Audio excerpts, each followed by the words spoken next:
The gunshot echoes before anyone even sees the blood. It's 11:47 p.m. at Mercyvale General Hospital when three armed men kick open the emergency room doors, dragging a half-conscious operative between them. His tactical vest is shredded, soaked black with arterial spray. One of the men, buzz-cut, dead eyes, fires a warning shot into the ceiling. Plaster rains down. A nurse screams. Another drops her clipboard and runs. In the corner, near the medication cart, a woman in pale blue scrubs doesn't even flinch. Her name is Emily Harper. White, 32. Gray eyes that don't blink when glass shatters across the tile floor. She watches the gunmen move, reads their formation, their weight distribution, the way the leader's finger hovers just outside the trigger guard. She knows exactly what they are, because she used to be one of them. If you want to see how a forgotten nurse becomes the only thing standing between chaos and survival, stay until the end. Drop a comment with your city so I can see how far this story travels. You won't believe what happens next. The ER smells like disinfectant and panic.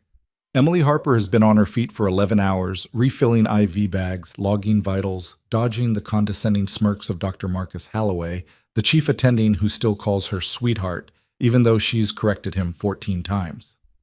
She doesn't correct him anymore. It's not worth it. She's invisible here. That's the point. The other nurses talk around her, not to her. The residents forget her name. The janitor knows her better than most of the medical staff. She clocks in, does her job, clocks out. No one asks where she came from. No one cares. Until tonight. The doors explode inward with a metallic crash. Emily's hand freezes mid-reach over a saline bag. Three men in black tactical gear storm the room, boots hammering tile, weapons raised. The one in front, stocky, scar splitting his left eyebrow, drags a fourth man by the collar. The injured operative's face is gray, lips blue, chest heaving in shallow, desperate gulps. "Get a doctor!" Scar shouts. "Now!" The room scatters. A young nurse near the vending machine bolts for the stairwell. Another crouches behind the intake desk, hands over her head. Dr. Halloway stumbles backward, nearly tripping over his own feet, his face pale and useless. Emily doesn't move. She watches. The injured man is dumped onto a gurney. His vest has been cut open, revealing a jagged wound just below his ribs. Entry point small, exit wound catastrophic. Arterial bleed. Maybe 2 minutes before he's gone. Scar levels his weapon at Halloway. "You, fix him." Halloway's hands shake. I need... Fix him, or I put a bullet in your skull. Halloway's mouth opens. Nothing comes out. Emily steps forward. "He's going into shock," she says. Her voice is calm, flat, like she's reading a grocery list. "You're wasting time." Every eye in the room snaps to her. Scar's weapon swings toward her chest. "Who the hell are you?" "A nurse," Emily says. She doesn't look at the gun. She looks at the wound. "And if you want him to live, you'll let me work." Scar studies her. His finger twitches on the trigger. Then he lowers the barrel an inch. "You got 2 minutes." Emily moves. She grabs a pair of trauma shears from the crash cart, cuts away the rest of the operative's shirt, and presses gauze hard against the exit wound. Blood wells up between her fingers, hot and slick. She doesn't flinch. Her other hand finds his wrist, pulse thready, irregular. Respiratory rate climbing. He's circling the drain. Gauze. Hemostatic pads. Saline. Now. She doesn't raise her voice, but the command lands like a slap. A nearby nurse, Angela, mid-20s, terrified, scrambles to comply. Emily packs the wound with practiced efficiency, layering pressure, angling the pads to slow the hemorrhage without compressing the diaphragm. Her hands don't shake. Her breathing is steady. She's done this before. A lot. Scar watches her with narrowed eyes. "Where'd you learn that?" "YouTube," Emily says without looking up. His jaw tightens. He doesn't believe her. The operative's breathing evens out. Barely. Emily slaps an oxygen mask over his face, cranks the flow to 15 liters, and starts a line in his left arm. The IV slides in clean. She tapes it, hangs the bag, and steps back. "He needs surgery," she says. 20 minutes, maybe less. Scar glances at his men. They exchange a look Emily recognizes. Military shorthand. A decision made without words. "No surgery," Scar says. You stabilize him here. That's not how this works. Make it work. Emily meets his eyes. She sees the calculation there, the cold math of someone used to collateral damage. He doesn't care if the operative dies. He cares about control. Fine, she says, but if he crashes, it's on you. Scar doesn't answer. Emily turns back to the gurney. Her mind is already mapping contingencies. Airways, transfusion protocol, the location of the nearest defibrillator. She's in triage mode now, the same headspace she used to slip into during field rotations in places no one talks about. Kandahar. Ramadi. The off-the-books clinics in East Africa where the wounded came in without names and left without records. She pushes the memory down. Behind her, Holloway is slumped against the wall, useless. Angela hovers nearby, eyes wide, waiting for instruction. The other two gunmen, one tall and wiry, the other built like a linebacker, stand guard at the exits. No one in, no one out.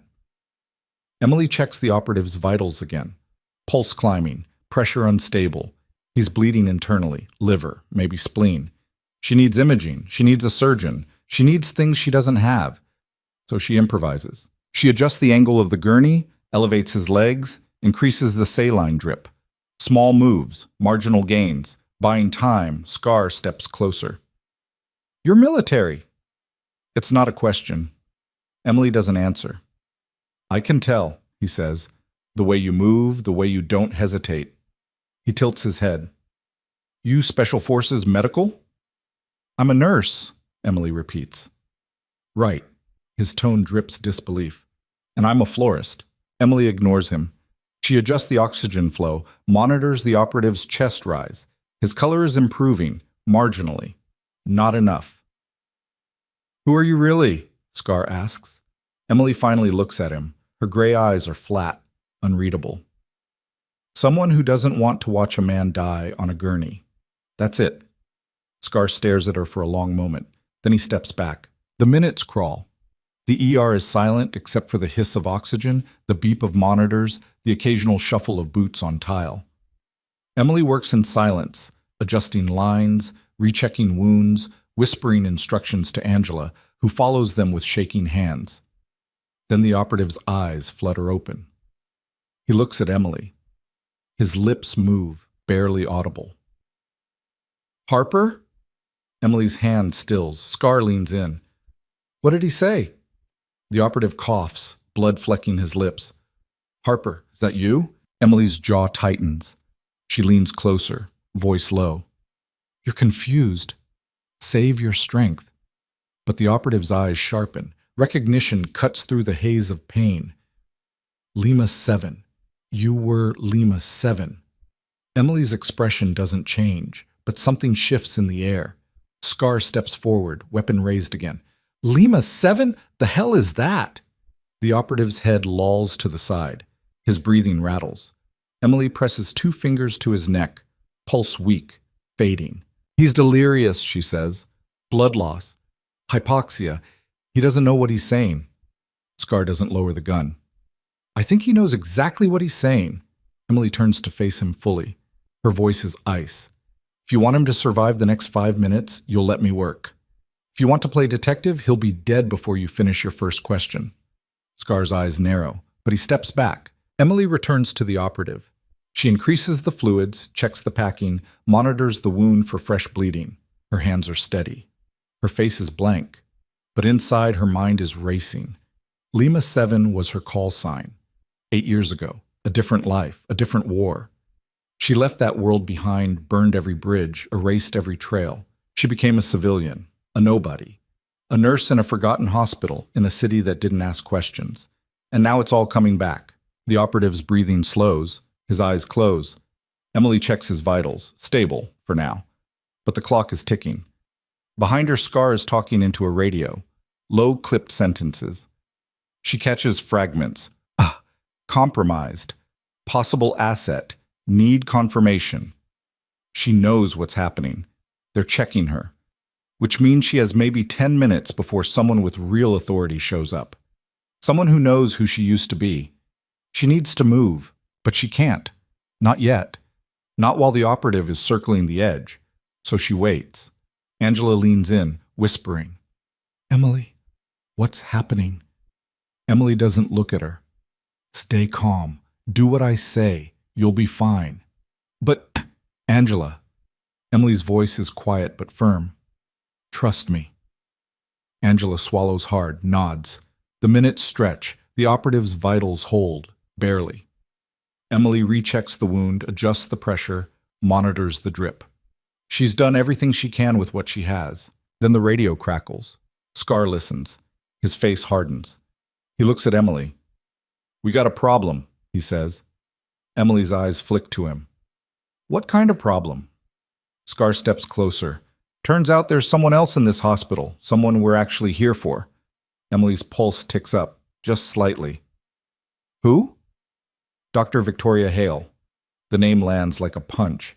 Emily knows that name. She knows it well. Hale was intelligence. Deep cover.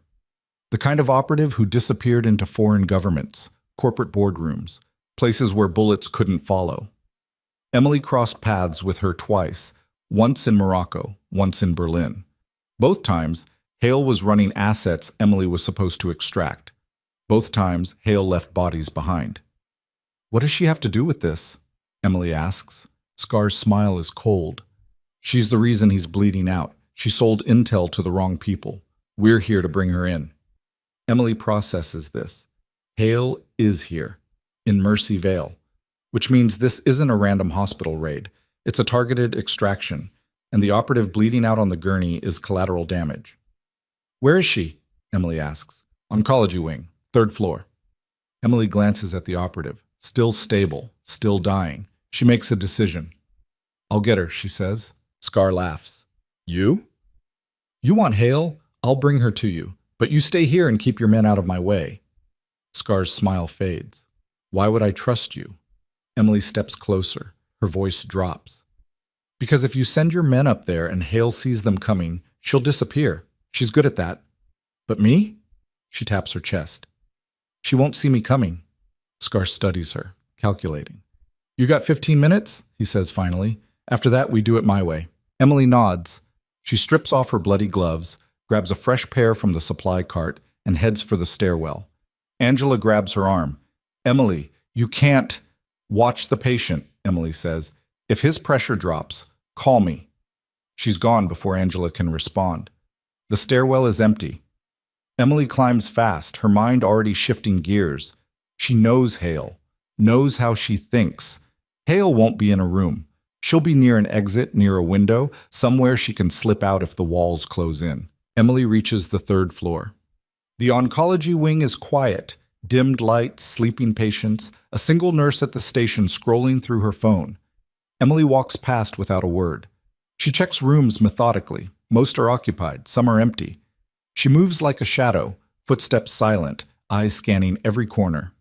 Then she sees her. Dr. Victoria Hale is standing near a supply closet at the end of the hall.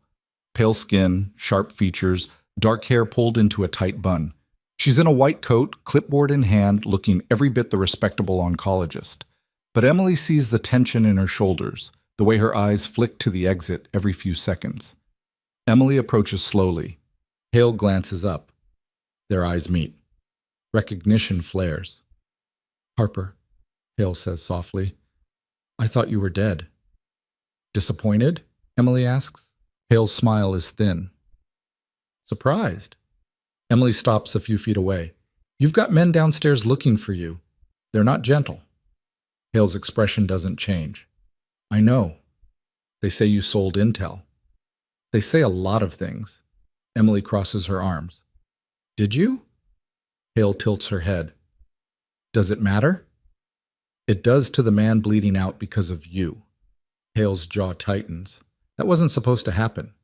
Rarely is. They stand in silence. The hallway hums with fluorescent light. "You coming with me?" Emily asks. Hale's eyes narrow. "And if I don't?" Emily's voice is flat. "Then I drag you." Hale studies her. Then she laughs, quiet, bitter. "You always were direct." "I'm tired, Hale. And I've got a patient dying, so let's skip the games." Hale's smile fades.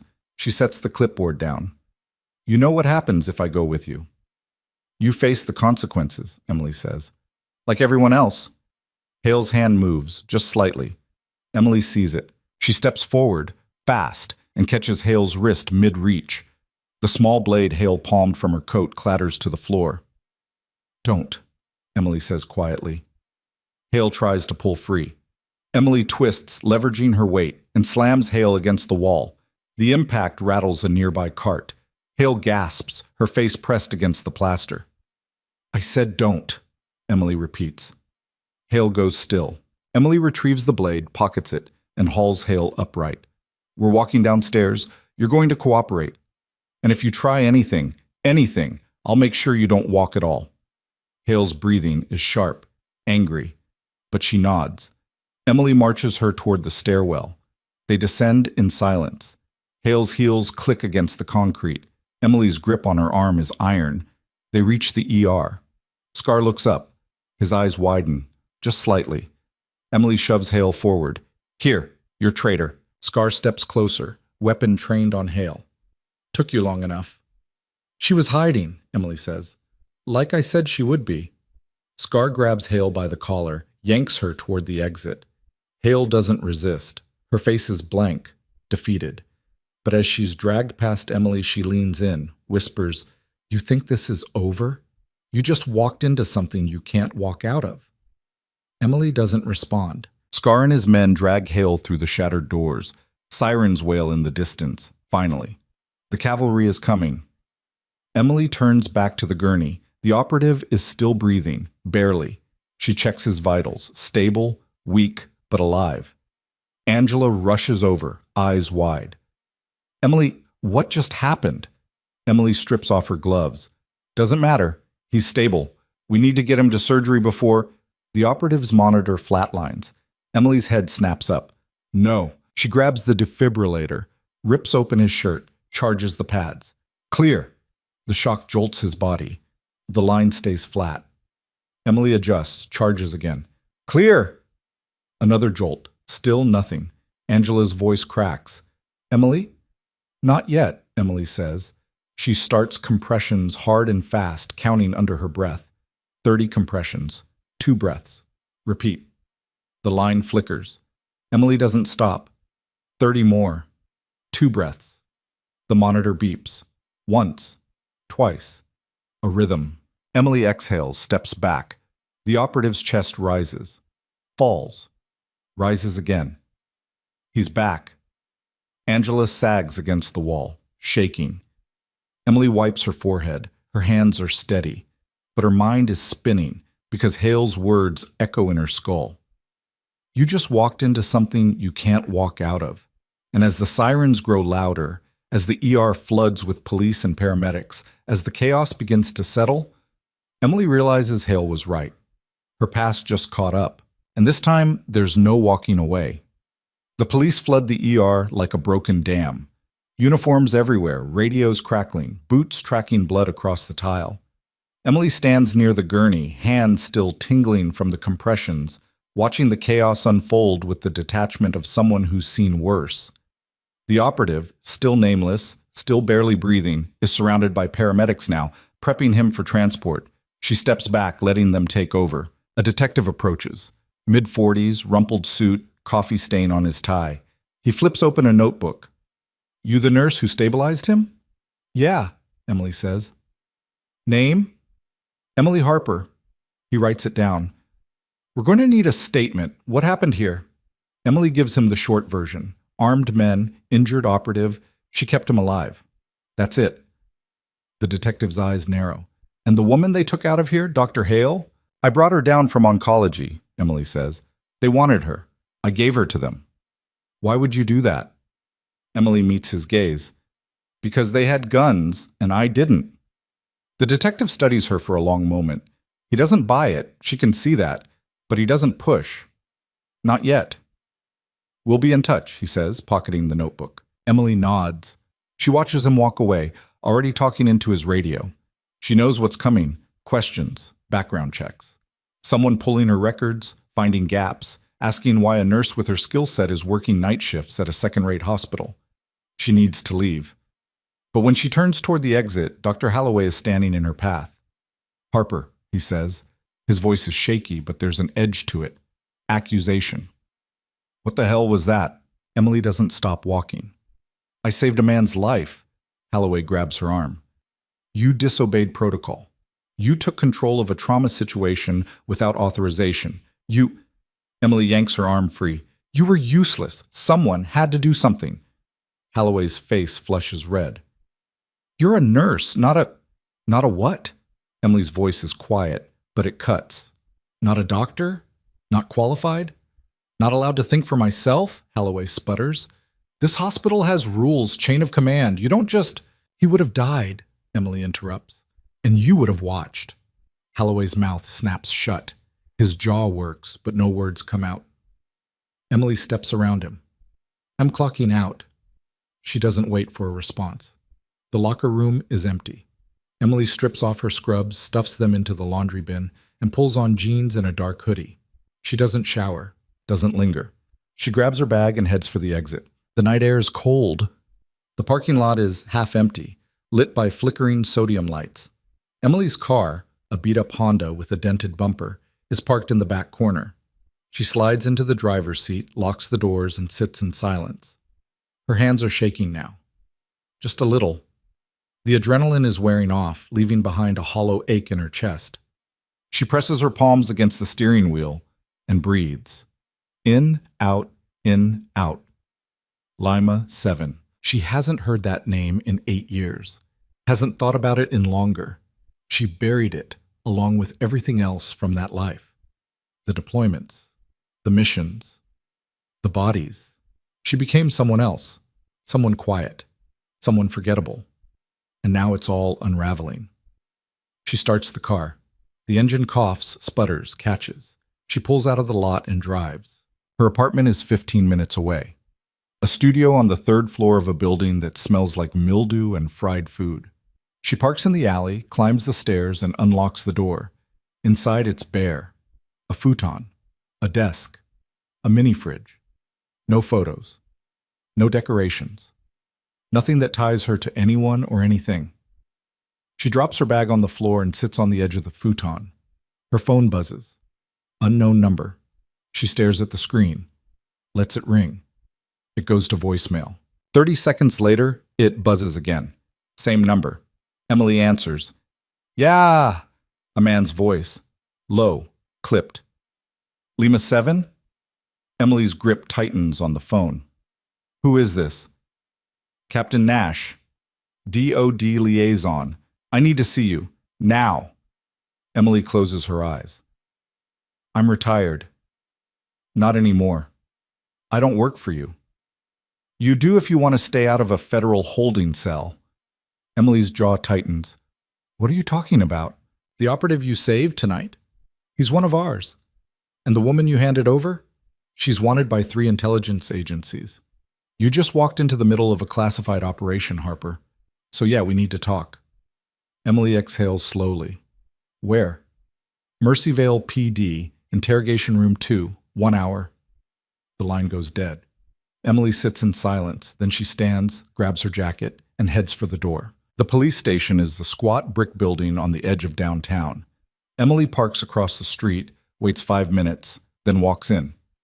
The desk sergeant barely looks up. She gives her name. He points to a hallway. Interrogation room 2 is at the end. The door is open. Inside, a man in a dark suit is leaning against the table. Mid-50s, graying hair, sharp eyes. Captain Nash. Emily steps inside. Nash gestures to a chair. Sit.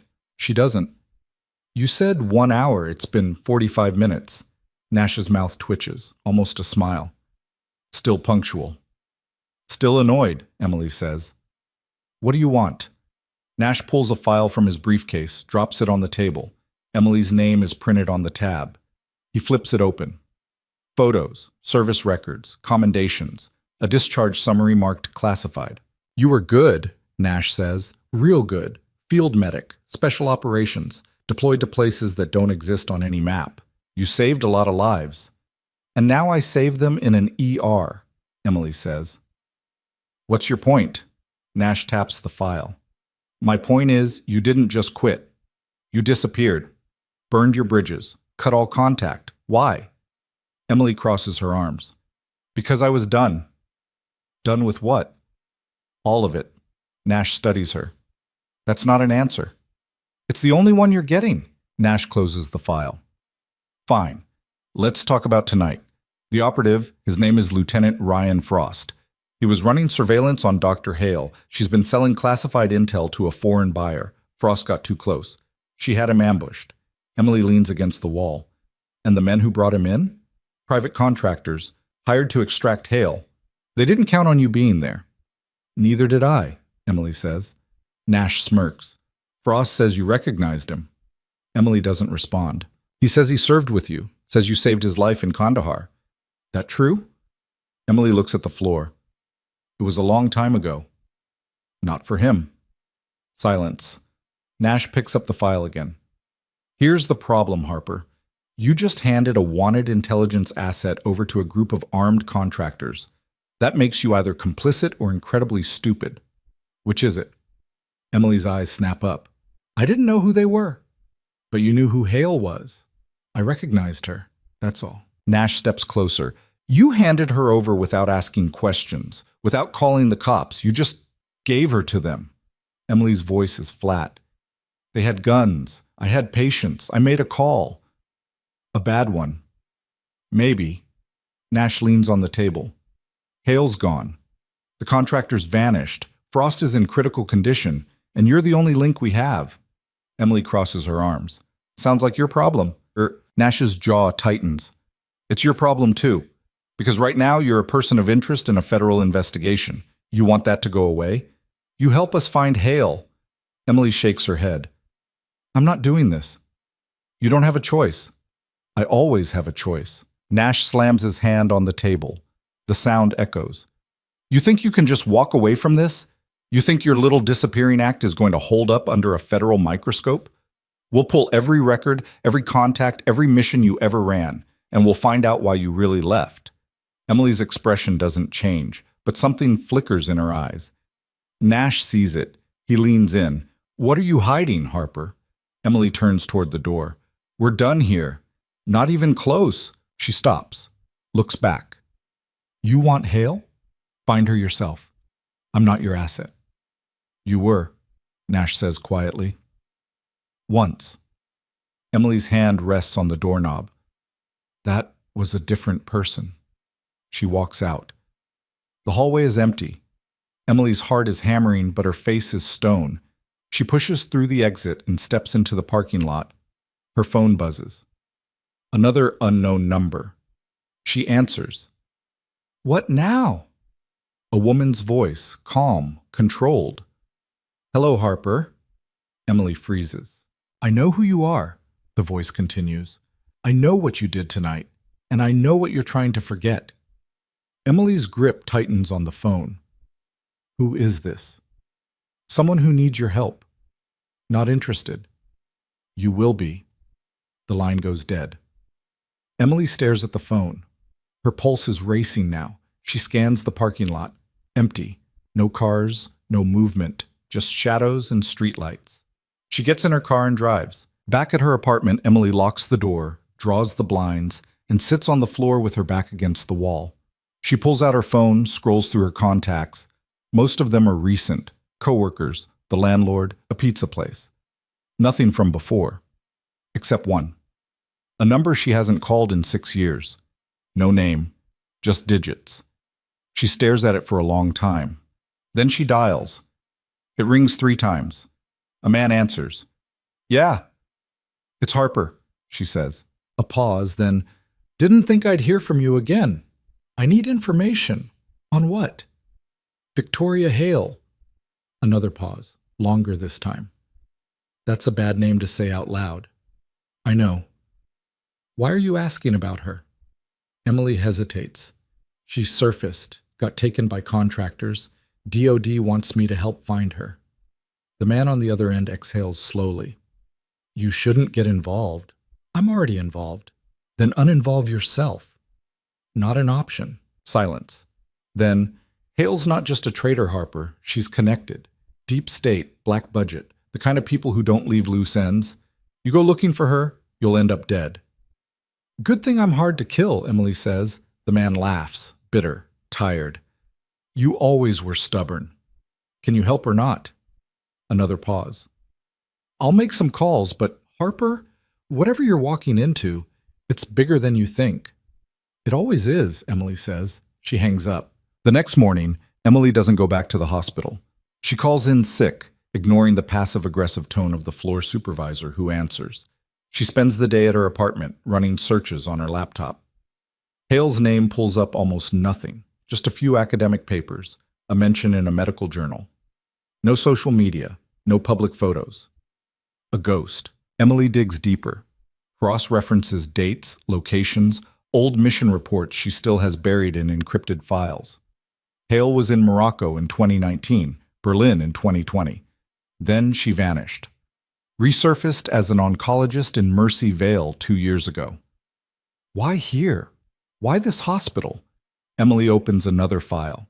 Mercy Vale General isn't special, mid-sized, underfunded, serves a working-class population, no research grants, no cutting-edge tech. But it does have one thing, a defense contractor's satellite office 3 blocks away, Drexel Systems. They build surveillance tech, encrypted comms, things that don't make the news.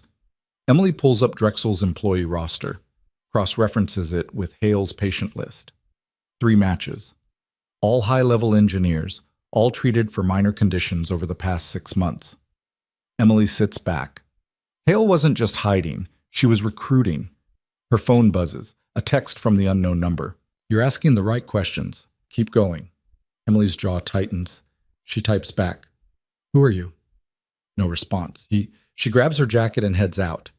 Drexel Systems is a glass and steel cube surrounded by a chain-link fence. Security cameras everywhere.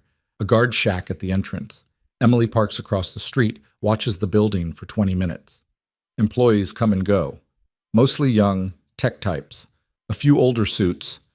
No one looks twice at the battered Honda parked under a tree. Emily's phone buzzes. Another text. 3rd floor, East Wing, Office 312. You'll find what you need. Emily stares at the message. Then she gets out of the car. The guard shack is unmanned. Emily slips through a gap in the fence, moves along the side of the building. She finds a service entrance, props the door with a rock, and slips inside. The hallway is white, sterile. Fluorescent lights hum overhead. Emily moves fast, checking doors, avoiding cameras. She finds the stairwell, climbs to the 3rd floor. Office 312 is locked. Emily pulls a tension wrench and pick from her pocket, old habits, and works the lock. It clicks open in 30 seconds. Inside, the office is small. Desk, computer, filing cabinet. Emily boots up the computer, no password, sloppy. She opens the email client, scans the inbox. Most of it is junk.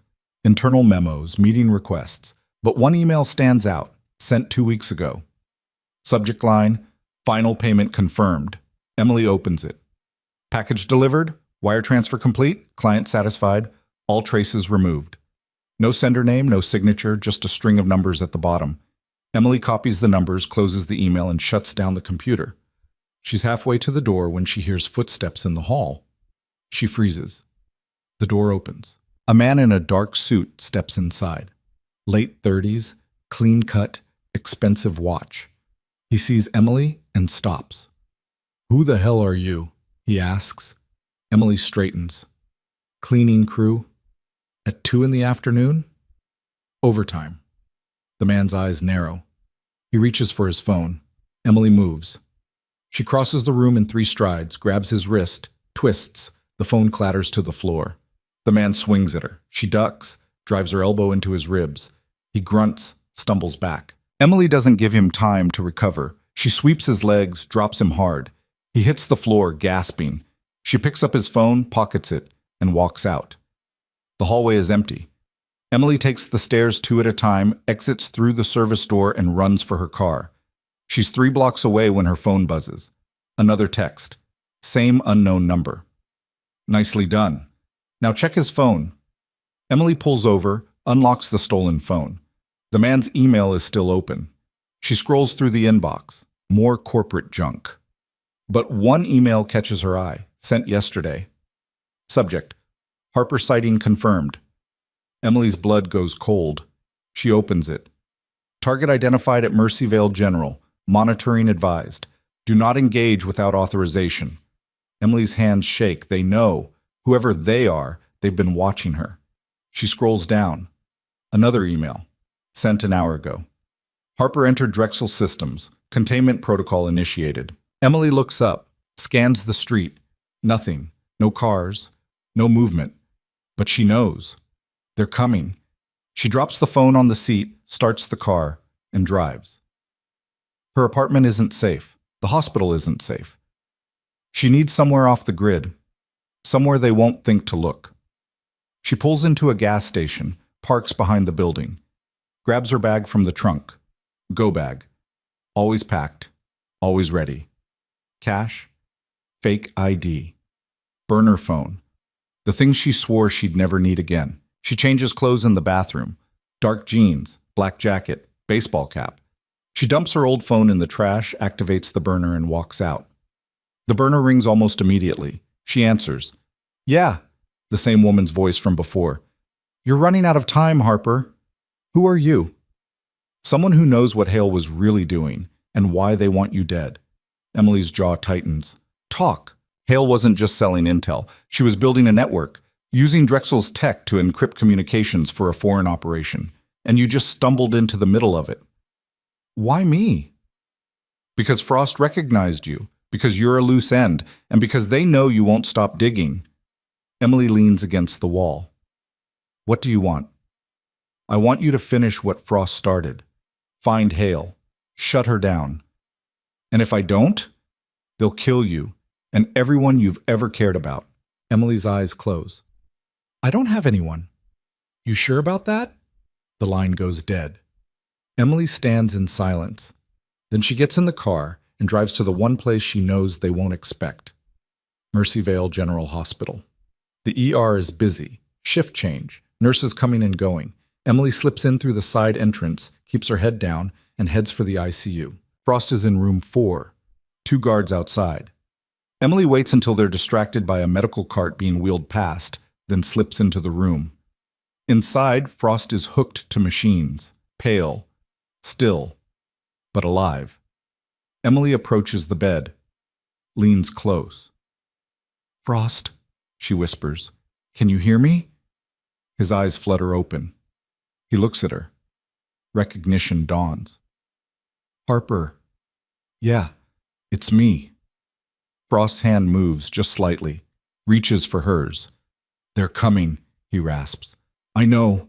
Hale, she's not the real target. Emily leans closer. What do you mean? Frost's breathing is labored. She was a cover for someone else. Who? His eyes close. The monitor beeps, steady, weak. Emily grabs his hand. Frost, who? His lips move. One word. Vanguard. Before Emily can process it, the door bursts open. 2 men in tactical gear storm in, weapons raised. Hands up, now! Emily's hands shoot up. One of the men grabs her, slams her against the wall. The other checks Frost, confirms he's still breathing. Who sent you? The first man demands. Emily doesn't answer. He presses the barrel of his weapon against her temple. I said, who sent you? Emily's voice is calm. No one. The man's finger tightens on the trigger. Then the lights go out. Darkness. Complete. The machines stop humming.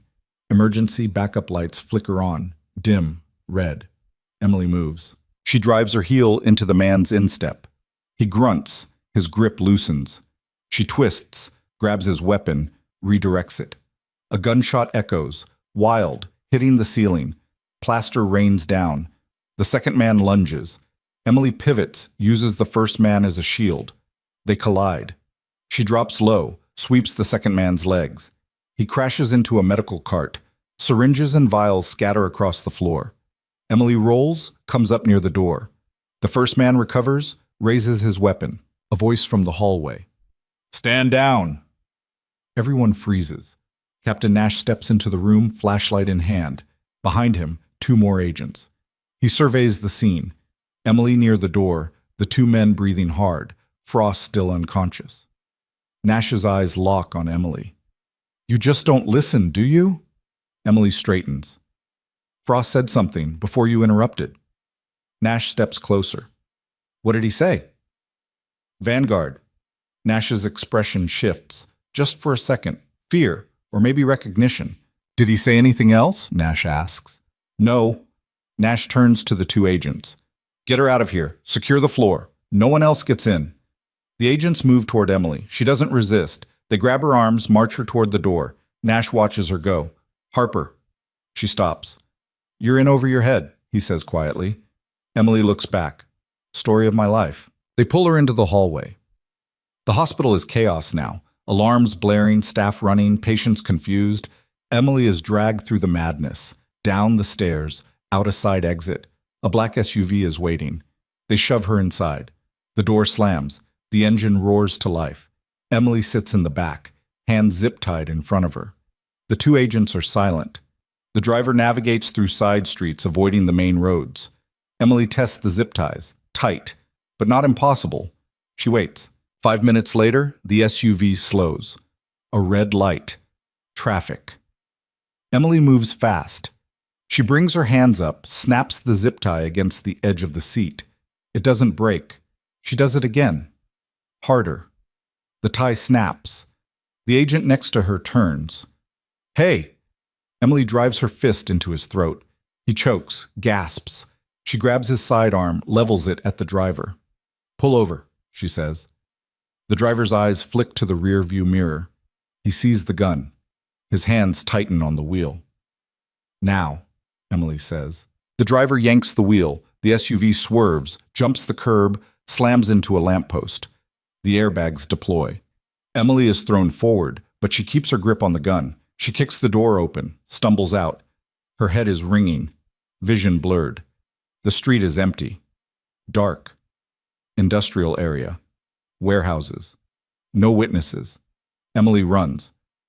Behind her she hears shouting, footsteps, but she doesn't look back. She cuts through an alley, vaults a fence, keeps moving. Her lungs burn. Her ribs ache. But she doesn't stop. She emerges onto another street. A bus is pulling away from a stop. Emily sprints, pounds on the door. The driver, a tired woman in her 50s, hesitates, then opens the door.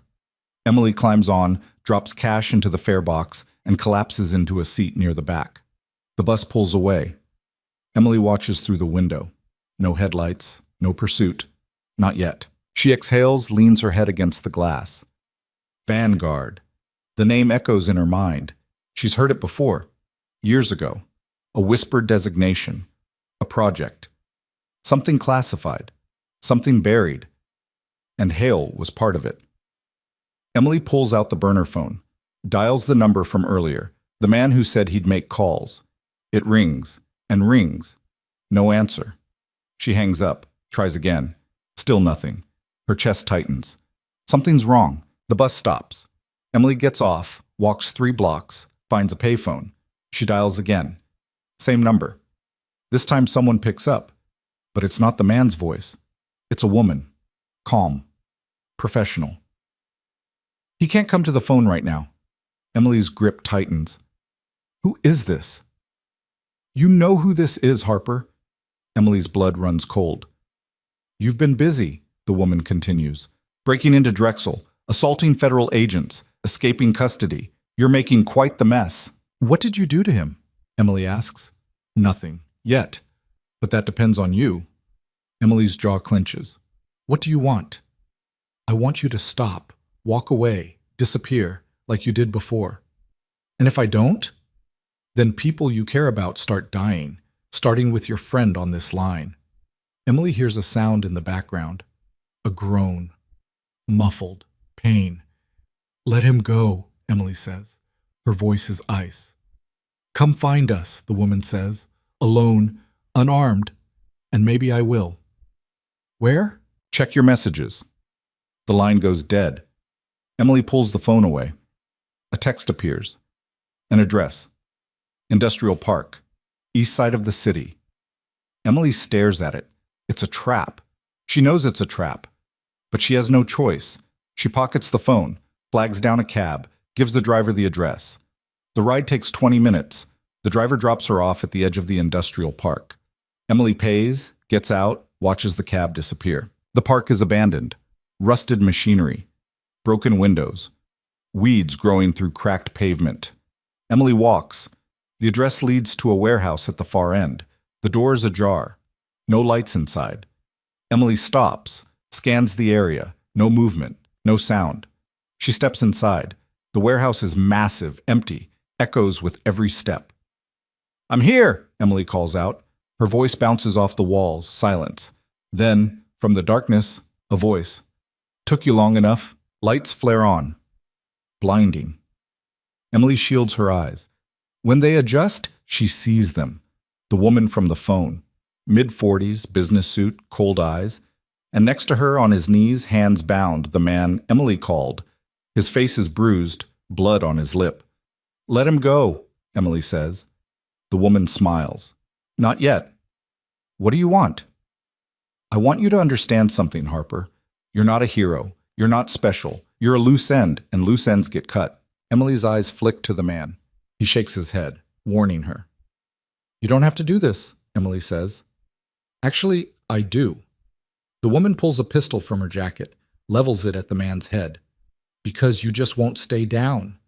Emily's heart hammers. "Wait." The woman fires. The gunshot echoes. The man slumps forward. Blood pools beneath him. Emily screams. She lunges, but hands grab her from behind. Two men, dragging her back. The woman steps closer. The gun is still smoking. "That's what happens when you don't listen," she says. Emily struggles, fury in her eyes. "I'll kill you." The woman laughs. "You can try." She raises the gun, points it at Emily's chest. "Any last words?" Emily's breath comes in ragged gasps. Her mind is racing, looking for an out, any out. Then she hears it, a sound, faint, growing louder. Helicopters. The woman's eyes widen. She looks up. The warehouse roof explodes. Ropes drop. Figures descend. Black gear. Military precision. The two men holding Emily are hit. Non-lethal rounds, but they drop hard. Emily rolls free. The woman fires wildly. One of the descending figures returns fire. She goes down, clutching her shoulder. Emily scrambles to her feet. The warehouse is chaos now. Smoke, shouting, tactical teams securing the area.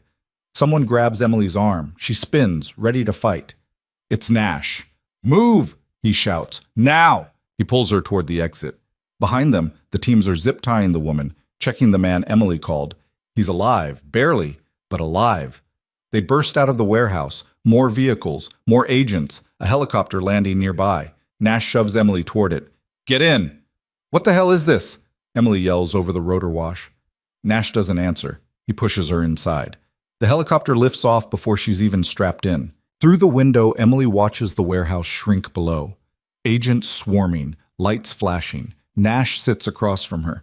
He's bleeding from a cut on his forehead. He doesn't seem to notice. "You're welcome," he says. Emily glares at him. "You were tracking me." "Of course I was."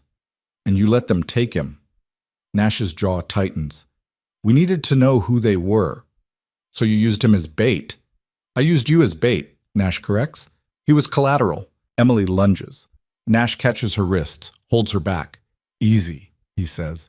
"He's alive. That's more than I can say for most people who cross Vanguard." Emily freezes. "You know about Vanguard." Nash releases her, sits back. "I know enough." "Then tell me." Nash looks out the window. The city lights blur below. "Vanguard isn't a person," he says finally. "It's a network. Intelligence operatives, defense contractors, people in very high places. They've been operating off book for over a decade. Hale was one of their assets. So was the woman who just tried to kill you."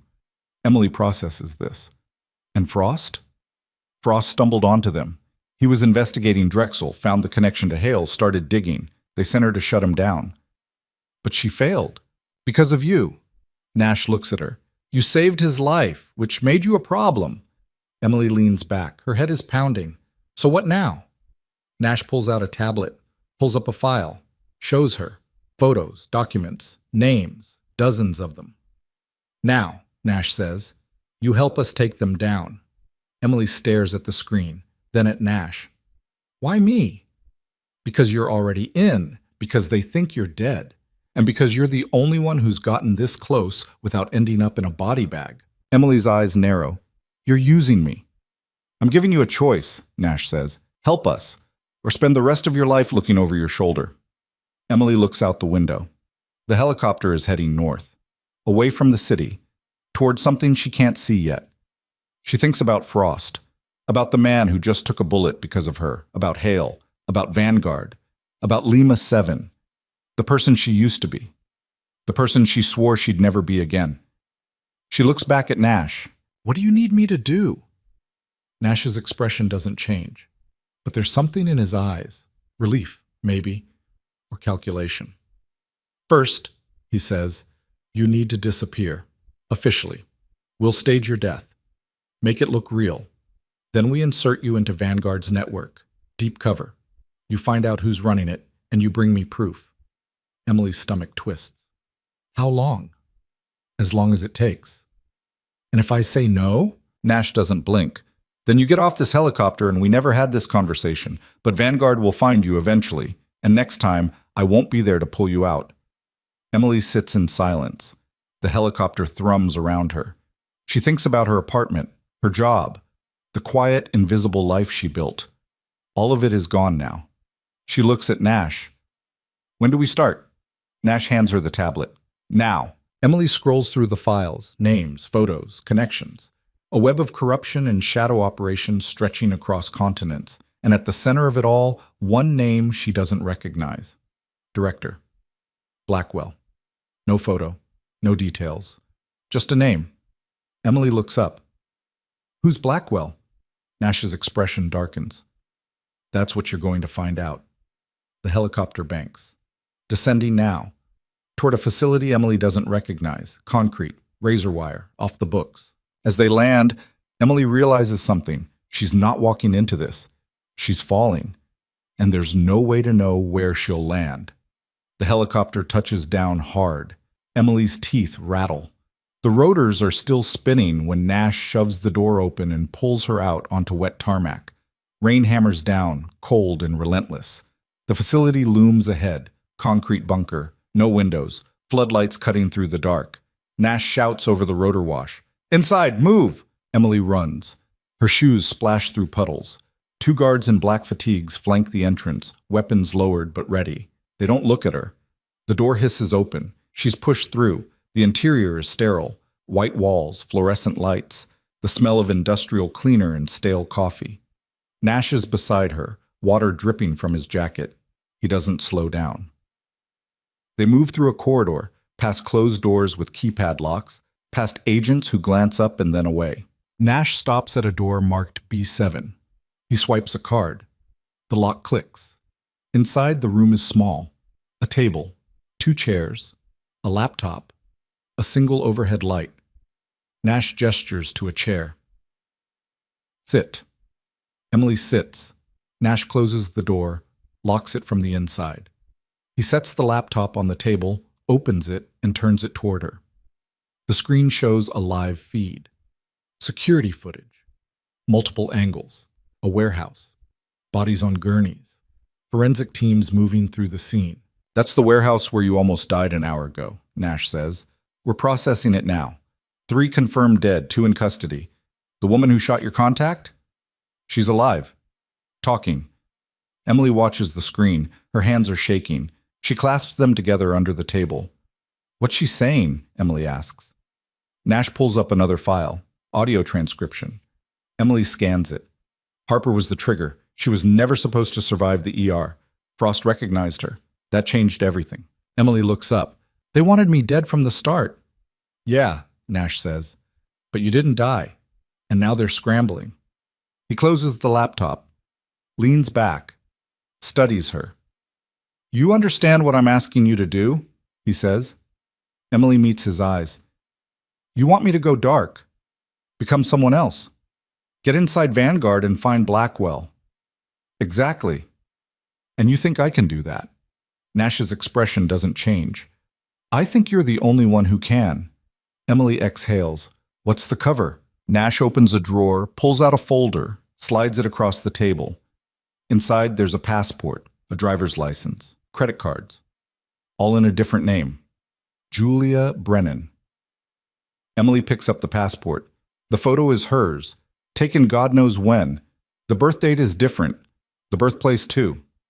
Julia Brennan, Nash says, former logistics coordinator for a private military contractor, clean record, low profile, exactly the kind of person Vanguard recruits. Emily flips through the documents.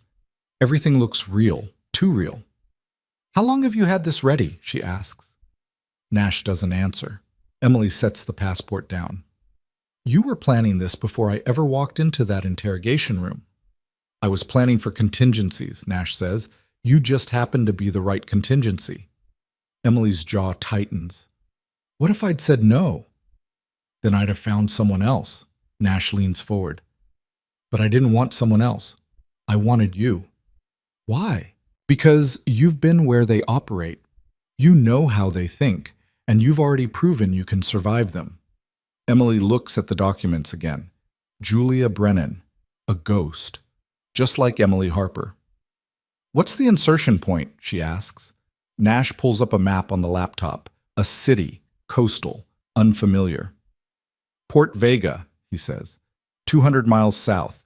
Vanguard has a front company there, security consulting firm. They hire ex-military, ex-intelligence. You'll apply. Get hired. Work your way up. Emily studies the map. Port Vega is industrial, shipping yards, warehouses, the kind of place where people disappear and no one asks questions. How do I make contact? Emily asks. Nash hands her a phone, sleek, encrypted. This is your lifeline, he says. One number programmed in, mine. You call it once a week, check-in, 30 seconds, no more. If you miss a check-in, I assume you're compromised. And then what? Then you're on your own. Emily pockets the phone. What about backup? There is no backup. You're a ghost. If Vanguard finds out who you really are, I can't pull you out. You'll be dead before I even know you're in trouble. Emily sits in silence. The weight of it settles on her chest. When do I leave? She asks. Nash checks his watch. 4 hours. We'll stage your death tonight. Car accident. Body burned beyond recognition. Dental records will match. By morning, Emily Harper is gone. Emily's throat tightens. And if I survive this? Nash looks at her. Then you come home. New identity, new life, clean slate. You promise that? Nash's expression softens, just slightly. I promise to try. Emily nods. She doesn't believe him, but it doesn't matter. She's already gone. 4 hours later, Emily is standing in a garage beneath the facility. A sedan is parked in the center. Wrecked, crumpled hood, shattered windshield, blood on the dashboard. Nash is beside her. This is what they'll find. Your car, your blood, your DNA. The fire will do the rest. Emily stares at the wreck. It looks real, too real. Whose blood? She asks. Does it matter? Emily doesn't answer. Nash hands her a duffel bag. Everything you need. Cash, documents, burner phones, a weapon. Emily unzips the bag. Inside there's a Glock 19, 2 spare mags, a knife, and $10,000 in unmarked bills. She zips it closed. What about Frost? He's stable. Medically induced coma. We're moving him to a secure facility. He'll be safe. And the man who got shot because of me? Nash hesitates. He's in surgery, 50-50 chance, but he's tough. He'll pull through. Emily's hands tighten on the bag. He better. Nash nods. There's a car waiting outside. It'll take you to a safe house in Port Vega. You'll stay there tonight. Tomorrow, you start the job search. Emily slings the bag over her shoulder. Anything else? Nash pulls out a small envelope, hands it to her. Inside, there's a photo. A man, mid-60s, silver hair, sharp suit, cold eyes. That's Blackwell, Nash says. Or at least that's the closest we've gotten to him. Taken 6 months ago, Eastern Europe. He's careful, paranoid. If you get within 10 feet of him, you're already dead. Emily studies the photo, commits it to memory. What's his real name? We don't know. Blackwell is an alias. Could be one of a dozen. He's a phantom. Emily pockets the photo. Then I'll find him. Nash walks her to the elevator. They ride in silence. When the doors open, Emily steps out into a loading bay. A black SUV is idling near the exit. Nash doesn't follow.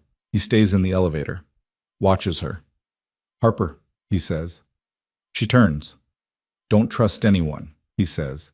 "Not even the people who smile at you." Emily nods. The elevator doors close. She gets in the SUV. The driver doesn't speak. Doesn't look at her. He just drives. The ride takes 3 hours. Emily watches the landscape change. Urban sprawl, suburbs, industrial zones. Finally, Port Vega. The city rises from the coast like rusted bones. Cranes, cargo ships, the smell of salt and diesel. The SUV stops in front of a rundown apartment complex. The driver hands her a key. "Third floor, Unit 12. Everything you need is inside." Emily takes the key, gets out. The SUV drives away. The apartment is small, one bedroom, kitchenette, a window overlooking an alley. On the table, there's a laptop, a stack of files, and a note. "Job posting attached. Apply tomorrow. Use the Brennan identity. Don't deviate." Emily sets the duffel bag down, opens the laptop. The job posting is for a security consultant. Experience required, military background preferred. The company is called Sentinel Solutions. Emily runs a search. Sentinel Solutions has a website, professional, generic, the kind of front that looks legitimate until you dig deeper. She digs. The company is registered in Delaware. No public records, no employee listings, just a contact email and a phone number. Emily opens a new document, starts drafting a resume. Julia Brennan, former Army logistics. Honorable discharge. Security clearance. She keeps it clean, professional, boring. She submits it at 2 a.m. By 8 a.m., she gets a response. "Thank you for your interest. Please attend an interview tomorrow at 10 a.m., address below." Emily reads the address. It's a warehouse district, east side of the city. She closes the laptop, sleeps for 3 hours. Wakes up. Showers. Dresses in business casual, dark slacks, white blouse. No jewelry. No makeup.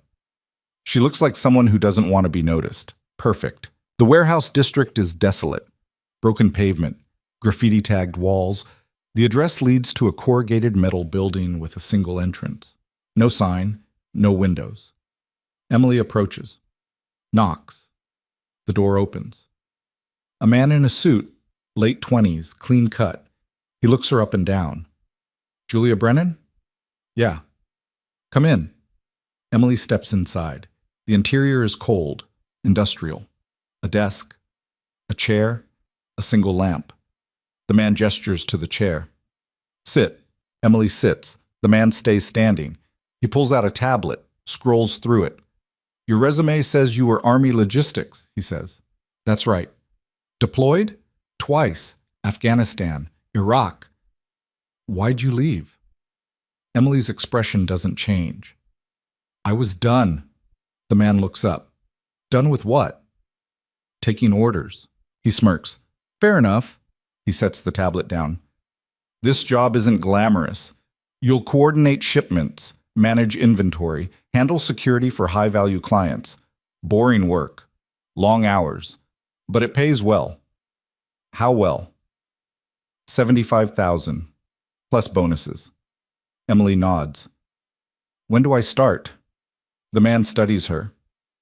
"You don't ask what we're shipping?" "I assume if it was legal, you wouldn't need someone with my background." The man's smirk widens. "Smart." He stands. "You start Monday. Be here at 6 a.m. Don't be late." He walks to the door, opens it. Emily stands. "That's it?" "That's it." She walks out. The door closes behind her. She's in. The weekend passes slowly. Emily stays in the apartment, reads the files Nash left, studies Vanguard's known operations, shell companies, arms deals, blackmail, assassination. They're a hydra. Cut off one head, 2 more grow. And Blackwell is the brain. Monday morning, Emily arrives at the warehouse at 5:45 a.m. The man in the suit is already there. He hands her an ID badge. Julia Brennan, security consultant. Emily clips it to her shirt. He leads her through the warehouse. It's massive. Rows of shipping containers, forklifts, workers in coveralls moving crates. Your job is simple, the man says. Monitor the shipments. Make sure nothing goes missing. Report any discrepancies. To who? To me. He doesn't give his name. Emily spends the first week watching, learning. The shipments come in at night, unmarked trucks, drivers who don't make eye contact. The crates are labeled with codes. No manifests, no paperwork. Emily takes notes, memorizes patterns. On Friday, she's approached by a woman, mid-40s, tailored suit, sharp eyes. "You're new," the woman says. "Started this week. How are you finding it?" Emily shrugs. "It's a job." The woman smiles. "Good answer." She extends a hand. "I'm Ms. Klein. I oversee operations here." Emily shakes her hand. "Julia Brennan." Klein's grip is firm. "I've heard good things. You're efficient, quiet. We like that." "Thanks." Klein tilts her head. "How would you feel about taking on more responsibility?" Emily's pulse ticks up, but her face stays neutral. "Depends on what it involves. Client liaison. You'd coordinate directly with our high-value accounts, handle their security needs. Travel. Discretion required." Emily pretends to think. "What's the pay?" "Double what you're making now." Emily nods. "I'm in." Klein smiles. "I thought you might be." She hands Emily a card. "Be at this address tomorrow, 8 p.m. Wear something presentable." Emily takes the card. The address is across town. Upscale district. Klein walks away. Emily waits until she's alone. Then she pulls out the encrypted phone, dials Nash. He answers on the first ring. "Talk." "I'm in deeper. They're moving me up." "How fast?" "1 week." Nash pauses. "That's too fast." "I know. They're testing you. Be careful." "I will." She hangs up. The next night, Emily arrives at the address. It's a penthouse, marble lobby, doorman. She gives her name. He checks a list, nods. "Top floor." Emily takes the elevator. The doors open to a sprawling apartment, floor-to-ceiling windows, city lights stretching to the horizon. A dozen people inside, all dressed expensively. Champagne, quiet conversations. Klein is near the window. She waves Emily over. "Glad you could make it," Klein says. She hands Emily a glass of champagne. "This is where we do real business." Emily sips. The champagne is expensive, too expensive. Klein lowers her voice. "The people here? They're our clients, senators, CEOs, generals. They have problems. We solve them." Emily scans the room. She recognizes a face. A senator from the East Coast. Another. A tech billionaire. "What kind of problems?" Emily asks. Klein smiles. "The kind that require discretion." Emily nods. She's starting to understand. An hour later, a man approaches. Late 50s, expensive suit, graying at the temples. "You're new," he says. Emily turns. "I am. And you're military." "Was." He extends a hand. "I'm Mr. Graves. I run logistics for some of our more sensitive operations." Emily shakes his hand. "Julia Brennan." Graves studies her. "Klein says you're reliable." "I try to be." "Good. Because I have a job. Next week. High-value transport. Client wants someone they can trust." "Interested?" Emily doesn't hesitate. "What's the cargo?" Graves smiles. "Does it matter?" Emily meets his eyes. "Not really." "Then you're hired." He walks away. Emily's chest tightens. She's deeper now, deeper than Nash expected, deeper than she planned. But she's close, she can feel it. The next week, Emily is briefed on the transport, a convoy, 3 trucks, armed escorts. The cargo is locked in reinforced crates. No one tells her what's inside. The route is mapped out. Coastal highway, 200 miles, ending at a private airstrip. Emily drives the lead truck. Graves is in the passenger seat. Behind them, 2 more trucks. 6 armed guards total. They leave at midnight. The highway is empty. Dark. Emily keeps her speed steady, her hands on the wheel, her mind racing. Halfway through the route, Graves gets a call. He listens. His expression hardens. Change of plans, he says. We're diverting. Emily glances at him. Where? Secondary location, 20 miles east. Emily's stomach twists. Why? Graves doesn't answer. He just points. Turn here. Emily turns. The road narrows. Gravel. Trees closing in. Emily's hand drifts toward the Glock hidden under her seat. They drive for 10 minutes, then Graves tells her to stop. Emily pulls over. The other trucks stop behind her. Graves gets out. Stay here. Emily watches him walk toward the tree line. 2 of the guards follow. Emily waits. Her pulse is hammering now. Then she hears it. Gunfire. She grabs the Glock, kicks the door open, rolls out. The guards from the second truck are firing into the trees. Muzzle flashes. Shouting. Emily stays low. Moves toward cover. Graves is on the ground, blood spreading across his chest. Emily's breath catches. She scans the tree line, sees movement. 3 figures. Tactical gear. They're advancing. Emily raises the Glock. Fires. 1 figure drops. The other 2 return fire. Bullets tear through the truck behind her. Glass shatters. Emily moves. Flanks left. Fires again. Another figure goes down. The third turns, runs. Emily chases. She crashes through the underbrush, her lungs burning. The figure is fast, but Emily is faster. She tackles them. They hit the ground hard. Emily rips off the mask. It's a woman, young, terrified. Emily presses the gun to her forehead. Who sent you? The woman gasps. I don't know. I swear. Bullshit. Please, they just told us to stop the convoy. Emily's jaw tightens. Who's they? The woman's eyes flick past Emily, widen. Emily spins. Too late. Something hits her. Hard. She's thrown forward. The Glock flies from her hand. She rolls. Comes up. A man is standing over her. Massive. Armed. He raises his weapon. Emily drives her foot into his knee. He buckles. She grabs his weapon. Twists. Fires. He drops. Emily staggers back. Her ribs scream. She's bleeding. Doesn't know from where. She retrieves the Glock. Turns back to the woman. She's gone. Emily curses. Limps back to the convoy. Graves is dead. 2 guards are wounded. The third is securing the cargo. Klein arrives 20 minutes later. Black SUV. She surveys the scene. Her face is stone. What happened? She asks. Emily wipes blood from her mouth. Ambush. Who? Don't know. 3 shooters, 2 dead, 1 escaped. Klein's eyes narrow. And you just happened to survive. Emily meets her gaze. I'm good at that. Klein studies her. Then she nods. Get in the SUV. We're leaving. Emily climbs in. Klein drives. They don't speak for 20 miles. Finally, Klein breaks the silence. You did well tonight. Emily doesn't respond. Klein glances at her. Most people would have run. I'm not most people. Klein smiles. No, you're not. They arrive at a compound. Gated, armed guards. Klein leads Emily inside.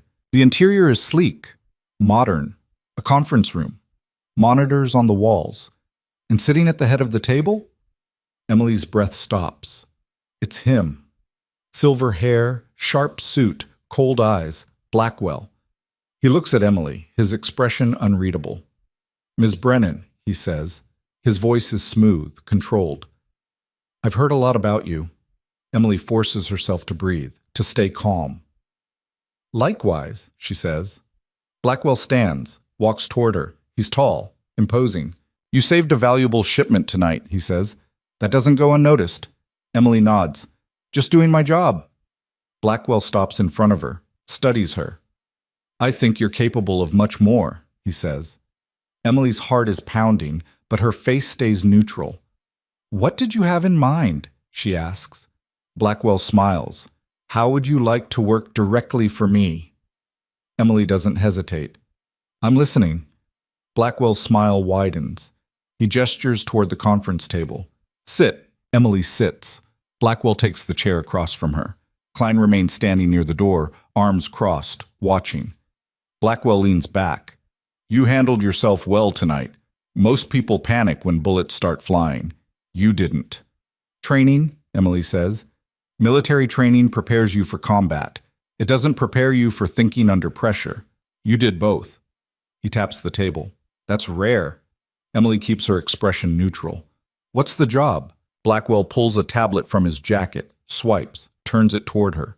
On the screen is a photo. A man, late 40s, expensive suit, pinched face. Senator Richard Crane, Blackwell says. He's been a client of ours for 3 years. We've handled security, logistics, certain delicate matters, but recently he's become unreliable. Emily studies the photo. Unreliable how? He's talking to people he shouldn't be talking to, journalists, federal investigators. He thinks he can walk away from us. Emily's pulse ticks up, but she keeps her voice flat. And you want me to what? Convince him otherwise? Blackwell's eyes narrow. I want you to make sure he never talks again. The room goes silent. Emily meets his gaze. You want him dead. I want him gone. How you accomplish that is up to you. Emily sits back. Her mind is racing. This is it. The moment where she either commits fully or blows her cover. She chooses carefully. Why me? You've got people who do this. Because those people are known, tracked. You're new, clean. No one's watching you yet. Blackwell leans forward. And because I want to see if you have the stomach for it. Emily holds his stare. When? Friday. He'll be at his beach house, alone, no security, no witnesses. Emily nods slowly. I'll need details, layouts, schedules. Blackwell slides the tablet across. Everything's there. Emily takes it. And if I do this, then you become part of the inner circle. Real money, real power. You won't be running convoys anymore. Emily stands. I'll get it done. Blackwell stands too. He extends a hand. Emily shakes it. His grip is cold. Don't disappoint me, he says. Emily leaves the compound. Klein drives her back to her apartment. They don't speak. When Emily gets out, Klein rolls down the window. Word of advice, Klein says. Don't overthink this. Crane's a dead man either way. The only question is whether you're the one who benefits. Emily doesn't respond. She walks inside. The apartment is dark. Emily locks the door, pulls the blinds, and sits on the floor. She pulls out the encrypted phone, dials Nash. He answers immediately. Status. I just met Blackwell. Silence. Then, you're sure it was him? Positive. Silver hair, cold eyes. Everything matches. Nash exhales. What did he want? Emily hesitates.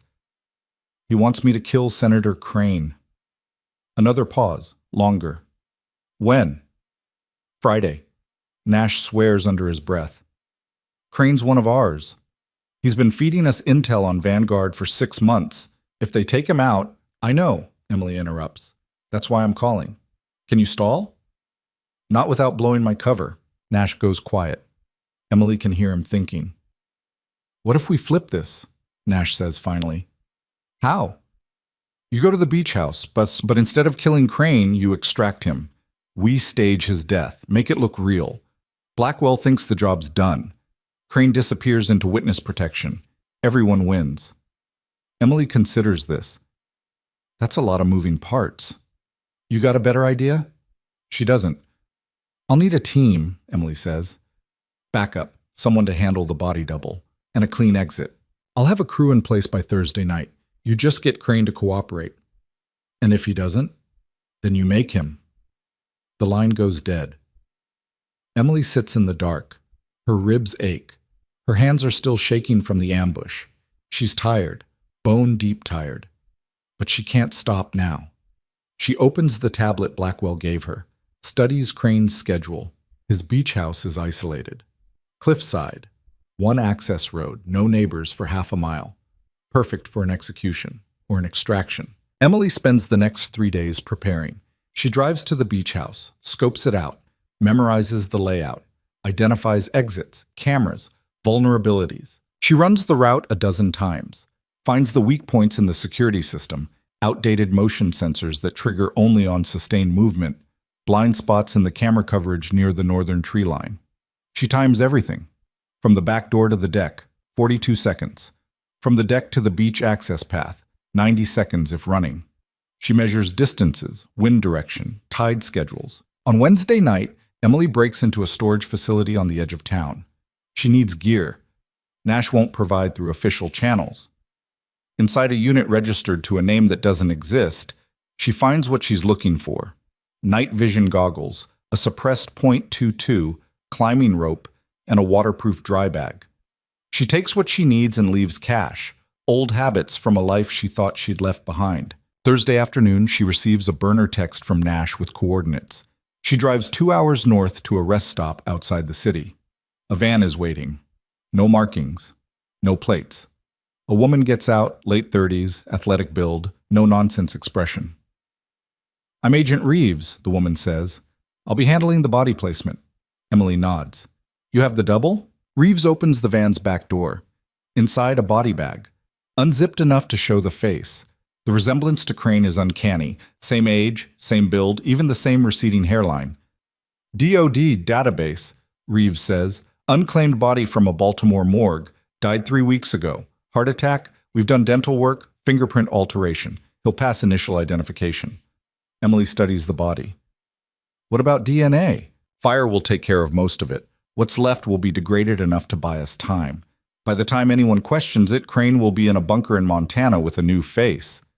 Emily closes the van. "Extraction team?" "2 agents, maritime unit. They'll be offshore, half a mile out. You get Crane to the water, they'll do the rest." "And the fire?" Reeves hands her a small device. Looks like a smartphone.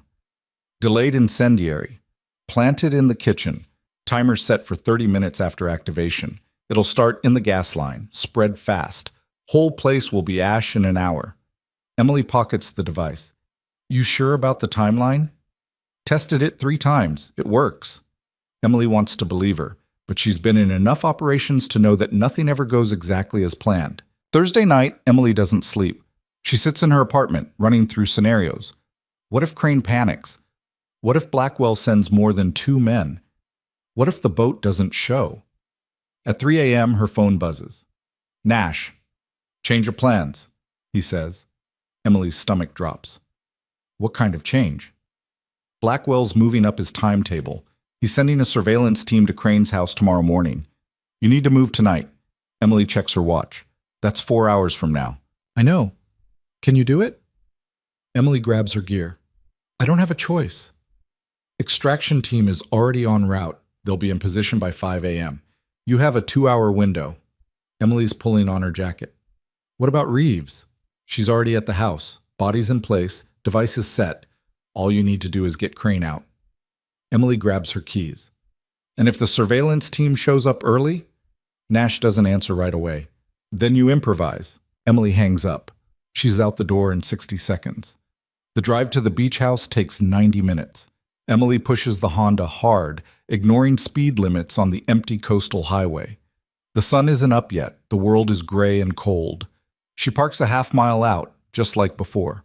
Grabs her gear and moves through the tree line on foot. The house comes into view, lights off, no movement. She checks her watch. 4:47 a.m. 13 minutes until the extraction window opens. Emily circles to the north side, finds the blind spot she mapped earlier. She's about to move when she hears it. A car engine. She drops low. Headlights cut through the trees. A black sedan pulls up to the front of the house. 2 men get out, suits, earpieces. They're not surveillance, they're advanced security. Emily's pulse spikes. They're early. She watches them approach the front door. One pulls out a keycard. They're going inside. Emily moves fast. She sprints to the back door, picks the lock in 15 seconds, and slips inside. The house is dark, silent. She moves through the kitchen into the hallway, voices from the front room. The 2 men are talking. One is on the phone. "Yeah, we're here. House is clear. No sign of..." He stops. Footsteps on the stairs. Someone's coming down. Emily presses herself against the wall. Her hand moves to the Glock at her waist. A figure appears in the bottom of the stairs. Crane. He's in pajamas, eyes wide with fear. One of the men sees him. "Senator, didn't expect you up this early." Crane freezes. "Who are you?" "Security. Mr. Blackwell sent us." Crane's face goes white. "I didn't ask for security. Wasn't a request." The second man steps forward. His hand moves to his jacket. Emily makes a decision. She steps out from the hallway, weapon raised. Hands up, she says. Both men spin, reach for their weapons. Emily fires. 2 shots. Both men drop. Crane stumbles back, horrified. What the hell? Emily grabs his arm. We don't have time. Come with me. Now. Crane yanks his arm free. Who are you? I'm the person trying to save your life. Nash sent me. Recognition flares in Crane's eyes. Nash? Yeah. Now move. Crane hesitates, looks at the bodies. You just killed them. They were going to kill you. We need to go. Crane's breathing is ragged, but he nods. Emily pulls him toward the back door. They're halfway across the kitchen when she hears another car. She looks out the window. 2 more vehicles, 4 men getting out. Shit, Emily mutters. Crane's voice cracks. What do we do? Emily scans the room. The incendiary device is already planted. She checks her watch. Timer's active. 28 minutes until it blows. She can't wait that long. She pulls Crane toward the basement door. Down. Now. They descend into darkness. Emily closes the door behind them, locks it. She can hear footsteps above. Shouting. Someone found the bodies. The basement is unfinished. Concrete floor. Small windows near the ceiling. Emily moves to the far wall, finds the window she'd identified during recon. It's painted shut. She smashes it with the butt of her Glock. Glass shatters. She clears the frame. Out, she tells Crane. Crane looks at the window. I can't fit through that. You will. She boosts him up. He squirms through, grunting. Falls onto the ground outside. Emily follows. She's halfway out when the basement door explodes inward. Gunfire erupts. Bullets tear into the wall above her head. She drops outside, rolls, comes up running. Crane is on his feet, stumbling. Emily grabs him, pulls him toward the tree line. Behind them, men are pouring out of the house. Flashlights, weapons. Emily and Crane crash into the trees, branches whip at their faces. Crane is gasping, struggling to keep up. I can't. You can, Emily says. Keep moving. They break through the tree line onto the beach. The ocean stretches before them, dark and vast. Emily scans the water. There, half a mile out, a boat, running lights off. But she can see the silhouette. Emily pulls a flashlight from her pocket, clicks it 3 times. The signal. The boat's engine roars to life. It starts moving toward shore. Behind them, the men are closing in. 50 yards. 40.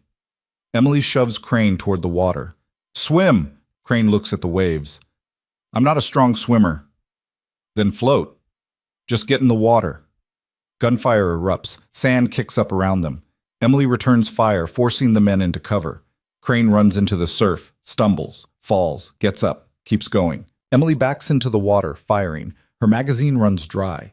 She ejects it, slams in a fresh one. The boat is 200 yards out, closing fast. Crane is in up to his chest now, struggling against the current.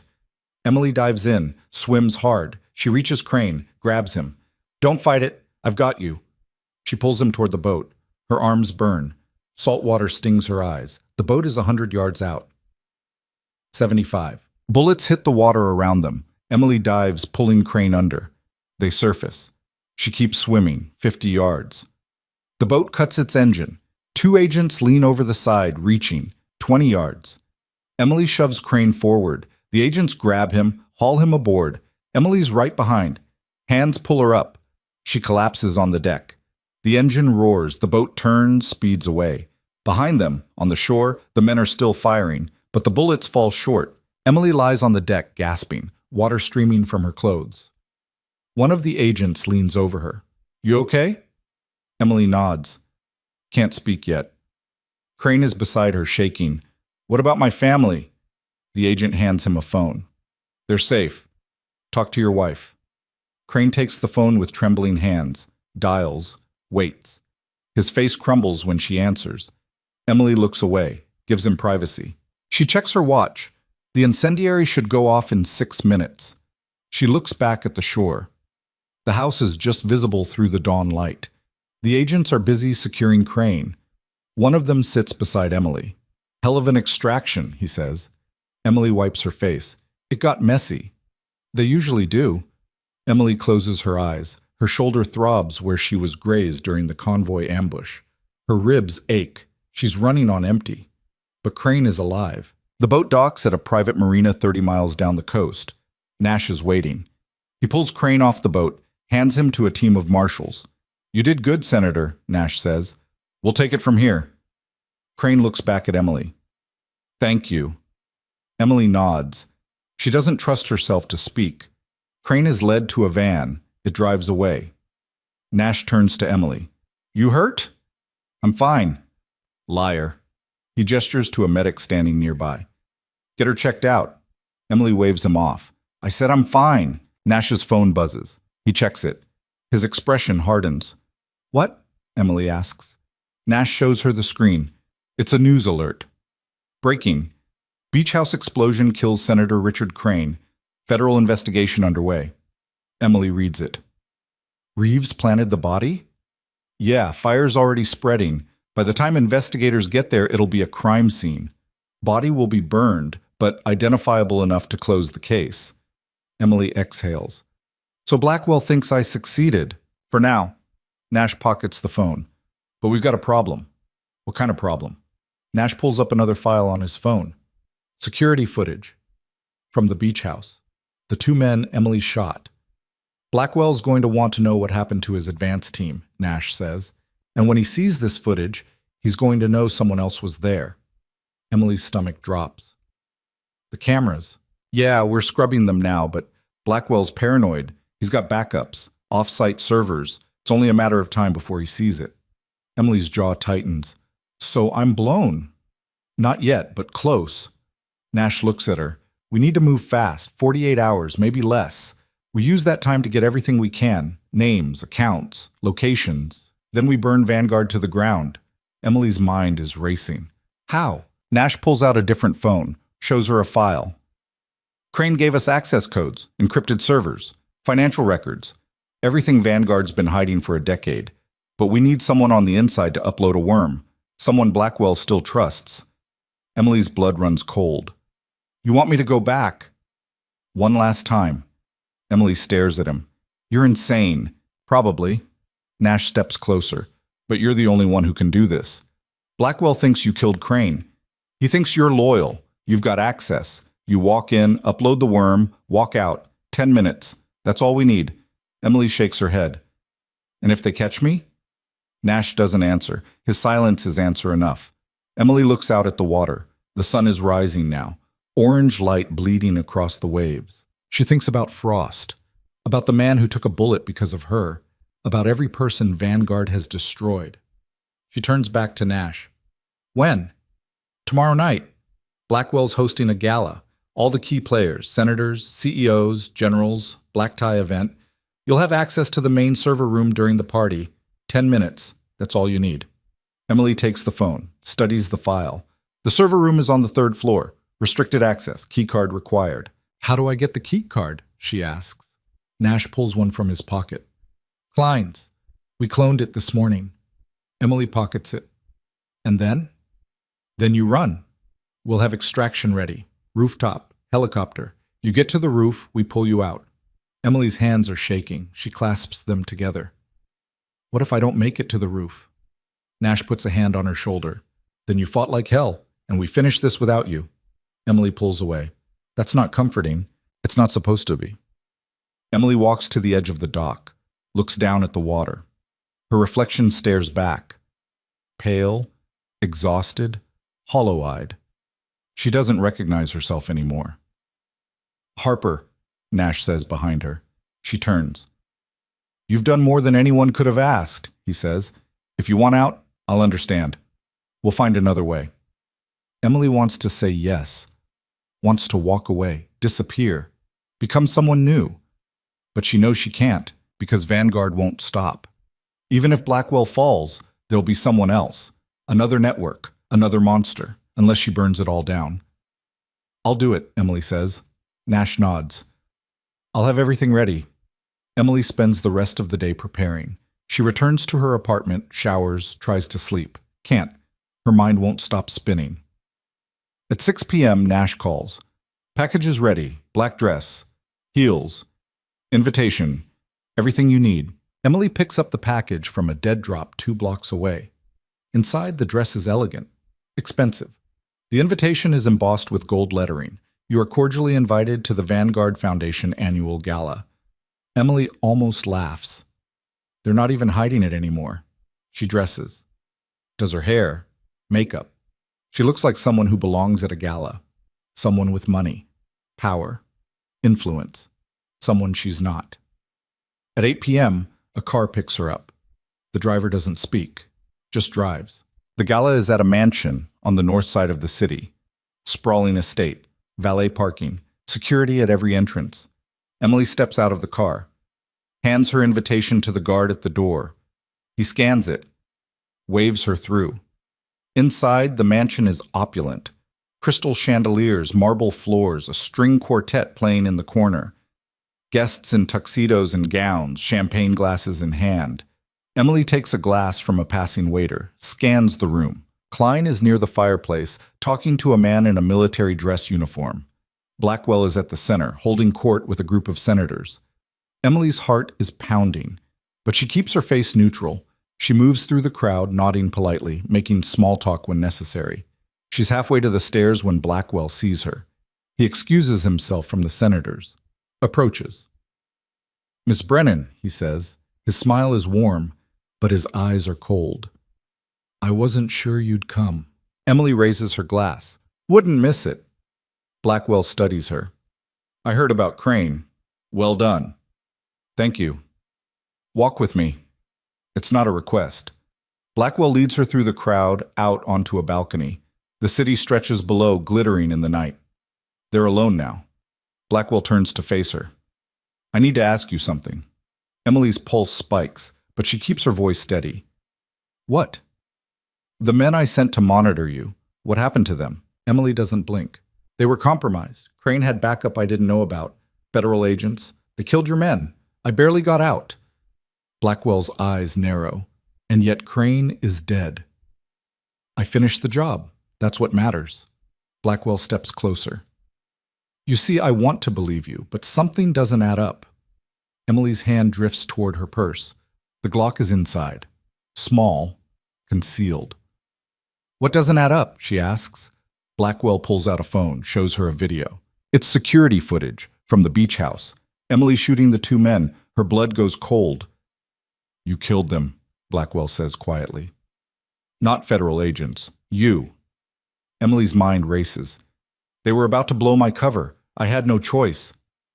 "And the boat? The one that pulled you and Crane out of the water?" Emily's breath stops. Blackwell smiles. "You see, I have cameras everywhere, even offshore. Thermal imaging. I saw everything." Emily's hand moves to her purse. Blackwell is faster. He grabs her wrist, twists. The purse falls. The Glock clatters across the balcony. "Who do you really work for?" Blackwell asks. Emily doesn't answer.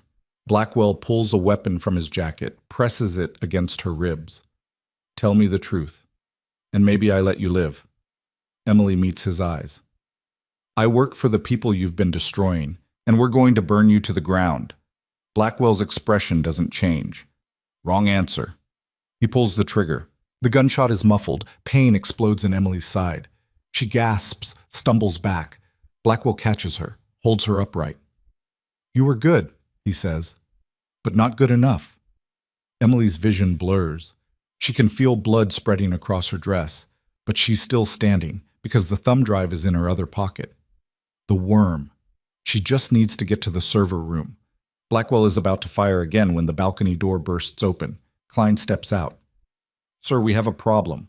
Blackwell turns. "What?" "Federal agents. Outside. Dozens of them." Blackwell's face goes pale. Emily uses the distraction. She drives her elbow into his throat. Blackwell chokes, drops the gun. Emily grabs it, fires. The bullet hits Blackwell in the shoulder. He spins, crashes into the railing. Klein raises her weapon. Emily fires first. Klein drops.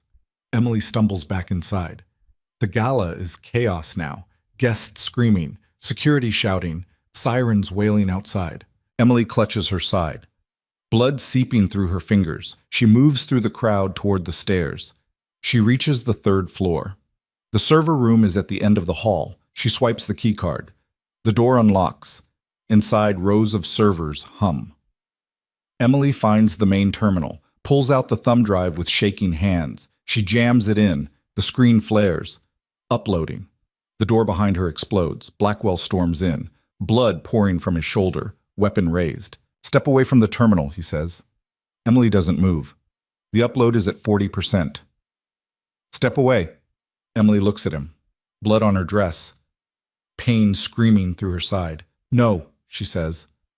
Blackwell fires. The bullet hits her. High on the chest. She spins, hits the floor. Pain, white hot, blinding. She can't breathe. Blackwell approaches, stands over her. "You should have stayed dead." Emily looks at the screen. The upload is at 70%. She laughs. Blood bubbles on her lips. "You're done." Blackwell aims at her head. A gunshot echoes. Blackwell jerks. Blood sprays. He stumbles, falls. Emily turns her head. Nash is in the doorway, weapon smoking. Behind him, federal agents flood the room. Nash rushes to Emily, kneels beside her. "Stay with me." Emily's eyes are closing. "Did it work?" Nash looks at the screen. Upload complete. Data streaming. Names, accounts, operations, locations. Everything. "Yeah," Nash says. "It worked." Emily's head falls back. "Good." The world goes dark. She wakes 3 days later in a hospital. White walls, machines beeping. Her chest is wrapped. Her side too. Pain meds dull the edges. Nash is sitting beside her bed. "How long?" Emily asks. Her voice is rough. 3 days. You flatlined twice, but you're stubborn." Emily tries to sit up. Can't. "Blackwell?" "Dead. Bled out before the paramedics arrived." Klein, "In custody, singing like a canary. We've arrested 43 people so far, senators, generals, CEOs, more arrests coming daily." Emily closes her eyes. "Frost?" Nash smiles. "He's here, next floor up, asking about you every damn hour." Emily's chest tightens. "Crane?" "Montana. New face, new life. He sends his thanks." Emily exhales. "Is it over?" Nash doesn't answer right away.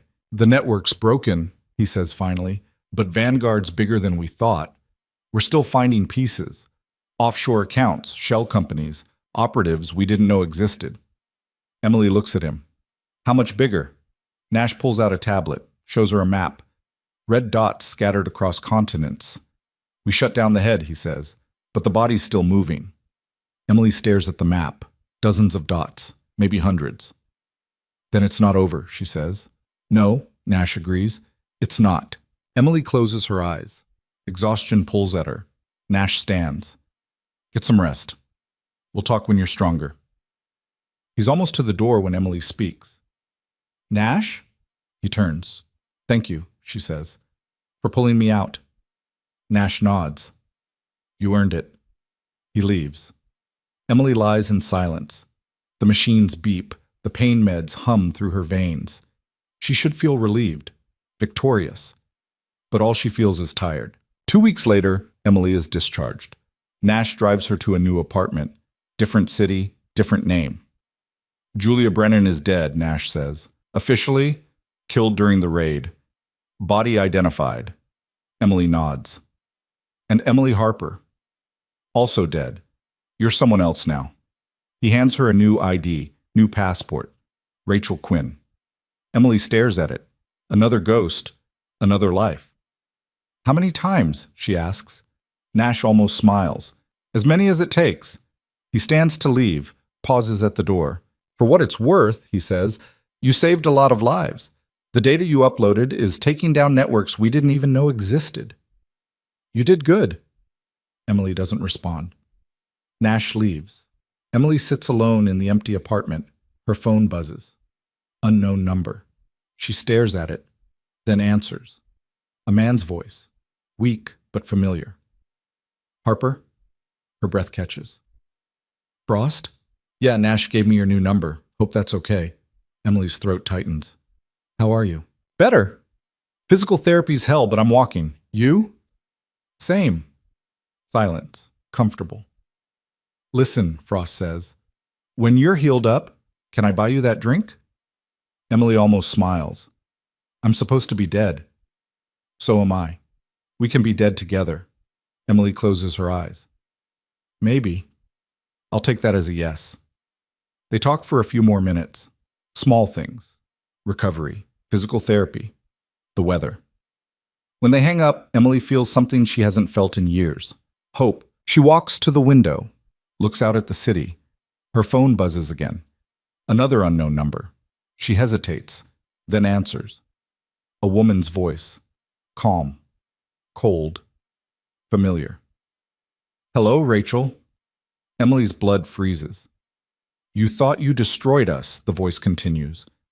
But you only cut off one head. We're a hydra, and we're already growing back. Emily's grip tightens on the phone. Who is this? Someone you thought was dead. Someone who's been watching you, waiting. Emily's mind races. That voice, she knows that voice. Hale, she whispers, a soft laugh. Very good. I see you haven't forgotten me. Emily's hands shake. You're supposed to be in custody. I was, for about 48 hours. Then certain arrangements were made. Blackwell's dead, but his legacy isn't, and neither am I. Emily's pulse hammers. What do you want? I want you to know that this isn't over. You took something from us. We're going to take something from you. I don't have anything left to take. Don't you? Hale's voice drops. Lieutenant Frost is in room 412 at Mercy General. Such a shame about his condition. All those tubes, all that morphine. It would be so easy for something to go wrong. Emily's vision goes red. If you touch him, then what? You'll come after me? Please do. I'm counting on it. The line goes dead. Emily stares at the phone. Her hands are shaking, not from fear, from rage. She grabs her jacket, her keys. She's out the door in 30 seconds, because Vanguard isn't done, and neither is she. Emily doesn't call Nash, doesn't wait for backup. She gets in her car and drives. Mercy General Hospital is 40 minutes away. Emily makes it in 25, weaving through traffic, running red lights. Her chest wound throbs with every sharp turn. The stitches pull. She ignores it. Frost is in danger because of her, because she didn't finish this. She parks in the hospital's underground garage, takes the stairs instead of the elevator, reaches the 4th floor breathing hard, ribs screaming. Room 412 is at the end of the hall. 2 uniformed officers outside. Federal Protection Detail. Emily approaches, flashes the Rachel Quinn ID. I'm here to see Lieutenant Frost. One officer checks a list. You're not on the approved visitors. Call Captain Nash, DOD liaison. He'll clear it. The officer hesitates, reaches for his radio. A scream cuts through the hall. Emily doesn't wait. She shoves past the officers, kicks open the door to 412. Inside, a nurse is on the floor unconscious. Frost is in the bed, eyes wide, someone's hand clamped over his mouth. The figure holding him turns. It's not Hale. It's a man. Mid-30s. Scarred face, dead eyes. He's got a syringe in his other hand, pressed against Frost's IV line. One more step and he's dead, the man says. Emily raises her hands. Easy. The man's thumb hovers over the plunger. Hale sends her regards. Emily's mind races. The syringe is filled with something clear. Could be air. Could be potassium chloride. Either way, Frost dies in seconds. You don't want to do this, Emily says. Actually, I do. It's what I'm paid for. Hale's using you. She'll throw you away the second you're done. The man smirks. I know, I don't care. Emily inches forward. Then why haven't you done it yet? The man's expression flickers, just slightly. Because Hale wants me to watch, Emily continues. She wants me to see him die. That's the only reason you're still talking. The man's jaw tightens. Smart. So let's make a deal. You walk away. I don't kill you. Everyone wins. The man laughs. You're not armed. Emily's hand moves, fast. She pulls a scalpel from the tray beside Frost's bed. Throws it. The blade buries itself in the man's wrist. He screams, drops the syringe. Emily lunges, grabs his arm, twists. The man swings at her. She ducks, drives her knee into his ribs. He stumbles back. Frost rips the hand off his mouth, gasps for air. The man recovers, pulls a knife from his belt, slashes at Emily. She dodges. Barely. The blade cuts her forearm. Blood wells. Emily grabs a metal tray, swings. It connects with the man's jaw. He crashes into the wall. The officers burst in, weapons drawn. On the ground, now! The man raises his hands, drops the knife. The officers tackle him, cuff him, drag him out. Emily sags against the wall. Her arm is bleeding. Her chest is on fire. Frost is staring at her. You okay? Emily almost laughs. I should be asking you that. Frost tries to sit up, winces. Who was that? Hale's cleanup crew. Hale's alive? Emily nods. And pissed. Frost's expression hardens. Then we need to stop her. Emily shakes her head. You need to stay here, recover. Not a chance. Frost, she just tried to kill me. I'm not sitting this out. Emily looks at him. He's pale, weak, but his eyes are sharp, determined. She knows that look. She's seen it in the mirror. Fine, she says, but you're not going anywhere until Nash gets here. Frost nods. Deal. Emily steps into the hallway, pulls out her phone, dials Nash. He answers on the first ring. What happened? Hale sent someone after Frost. We stopped him, but she's still out there. Nash swears. Where are you? Mercy General, 4th floor. Stay there. I'm 10 minutes out. Emily hangs up. She leans against the wall. Her arm is still bleeding. A nurse appears, tries to bandage it. Emily waves her off. I'm fine. The nurse doesn't listen. She cleans the wound, applies gauze, wraps it tight. You should get stitches, the nurse says. Emily doesn't respond. Nash arrives 12 minutes later. He's not alone. 4 agents with him. Tactical gear. He sees Emily. You look like hell. Thanks. Nash steps into Frost's room, talks to him briefly, then comes back out. We need to move him, Nash says. Somewhere Hale can't reach. Emily shakes her head. That's not going to work. She's got resources, connections. She'll find him. Then what do you suggest? Emily looks at him. We don't hide. We bait. Nash's eyes narrow. You want to use Frost as bait? No, I want to use me. Silence. Nash crosses his arms. Explain. Emily steps closer, lowers her voice.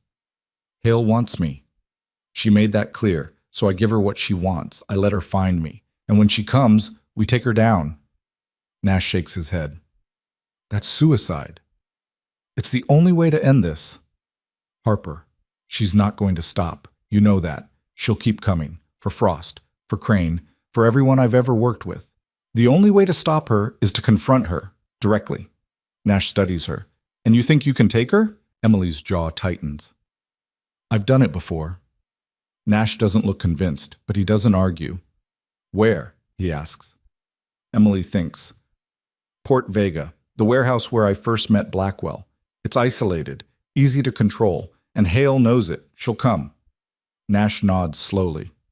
When? Tonight. Nash checks his watch. That's 6 hours. Then we better move fast. Nash pulls out his phone, starts making calls. Emily watches him. Her mind is already working through the plan. The layout, the angles, the exits. She's done this before, but never like this, never with everything on the line. Frost appears in the doorway, leaning on a nurse.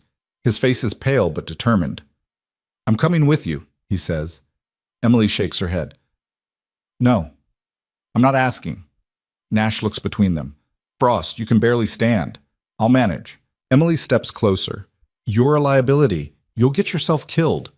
Frost meets her eyes. Then I'll die doing something that matters. Emily's throat tightens. She wants to argue, but she knows he won't listen. Fine, she says. But you stay back, out of the line of fire. Frost nods. Deal. Nash makes the arrangements. 2 vans, full tactical team, surveillance equipment, medical support. They leave the hospital at 3 p.m. The drive to Port Vega takes 2 hours. The warehouse is exactly as Emily remembers. Corrugated metal, broken windows, graffiti-tagged walls. Nash's team sets up a perimeter, snipers on the surrounding buildings, surveillance inside. Emily walks through the warehouse, mapping it out. Frost follows, slower, leaning on a crutch.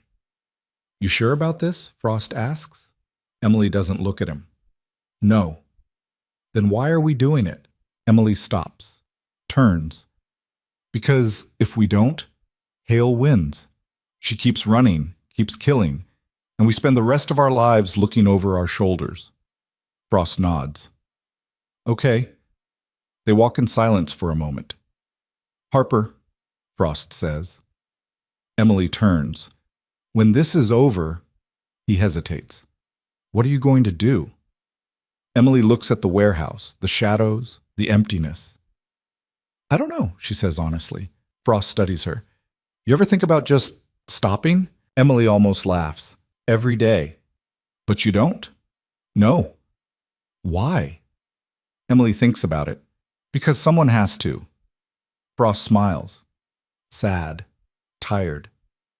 Yeah. Night falls. The warehouse is dark. Emily stands in the center, alone, waiting. Nash is in a surveillance van 2 blocks away. Frost is with him, watching the monitors. Emily's phone buzzes. A text from an unknown number. I'm here. Emily looks up, scans the shadows. A figure steps out from behind a stack of crates. Pale skin. Dark hair pulled back. Sharp features. Hale. She's dressed in black, tactical gear, no weapon visible, but Emily knows she's armed. Hello, Harper, Hale says. Her voice echoes in the empty space. Emily doesn't move. Hale? Hale walks closer, stops 20 feet away. You've been busy. Blackwell. Klein. Half of Vanguard's network. Impressive. You should have stayed gone. Hale smiles. I could say the same about you. Emily's hand drifts toward the Glock hidden at her waist. What do you want? Closure. For what? Hale's smile fades. You destroyed everything I built. My network, my contacts, my life. I want you to understand what that feels like. Emily's jaw tightens. I was doing my job. So was I. Your job was selling out your country. Hale's eyes flash. My job was survival, same as yours. Emily shakes her head. We're nothing alike. Aren't we? We both kill for a living. We both lie. We both destroy lives. The only difference is you tell yourself you're the hero. Emily's hand moves to the Glock. I'm done talking. Hale raises her hands. Easy. I didn't come here to fight. Then why are you here? Hale pulls something from her pocket. A detonator. Emily's blood goes cold. You see, Hale says, I knew you'd try to trap me, so I set my own trap. There are explosives planted throughout this warehouse. C4, enough to level the block. I press this button, we all die. Emily's mind races. Nash's team, Frost, they're all within the blast radius. You're bluffing, Emily says. Hale's smile returns. Am I? Emily scans the warehouse, looking for signs, wires, devices. She sees nothing, but she knows Hale, knows she's capable. What do you want? Emily asks. I want you to walk away. Let me disappear, and I'll let your friends live. Emily's jaw clenches. Not a chance. Then everyone dies. Emily takes a step forward.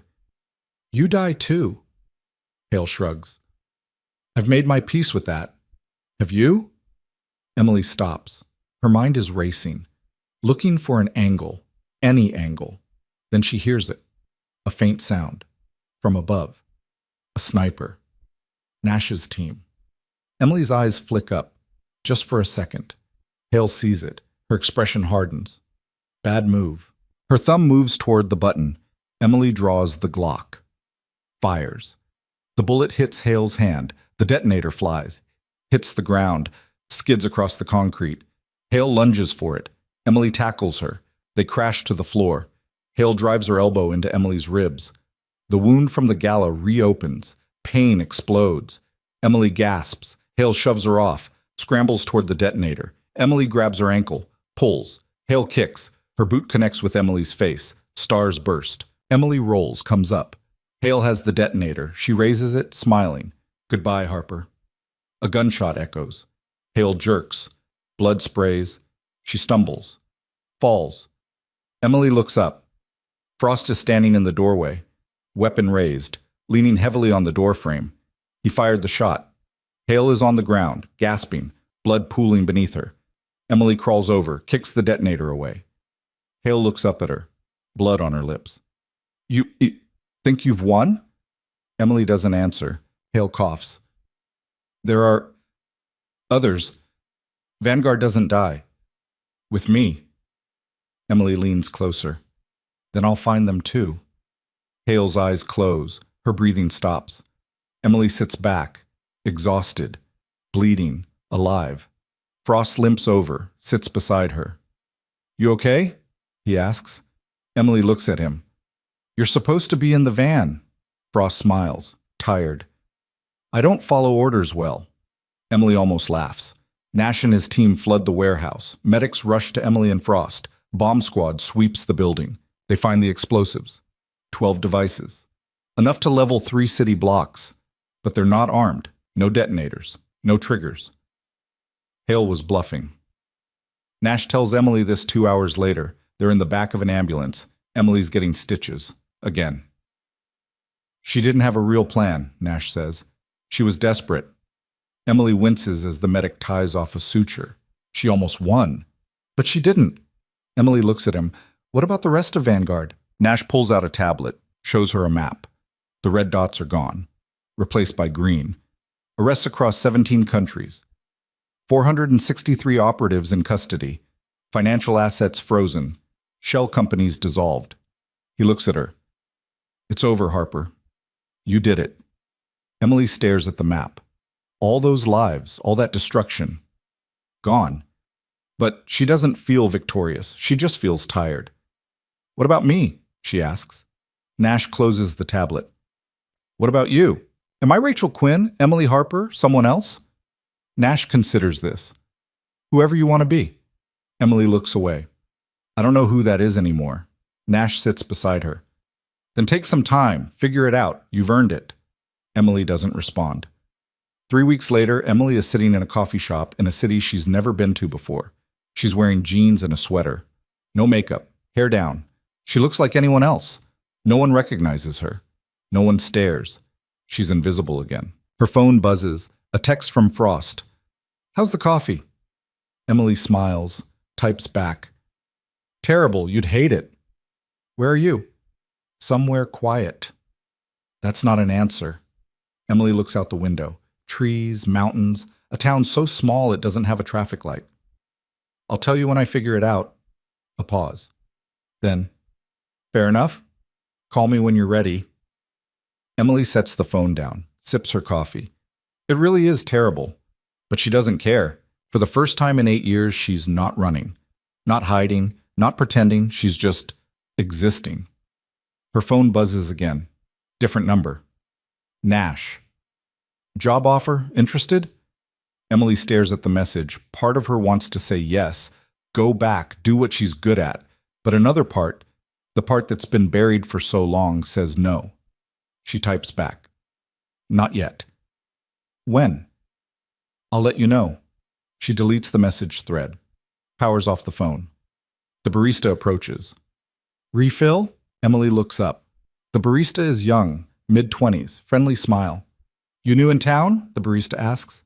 Emily nods. Just passing through. Well, welcome. What brings you here? Emily thinks about it. I don't know yet. The barista laughs. Best reason to travel. She refills Emily's cup, walks away. Emily sits in silence, watches people pass by the window. Normal people, living normal lives. She wonders what that's like. 2 months later, Emily is volunteering at a free clinic on the edge of town. Nothing fancy, just basic care.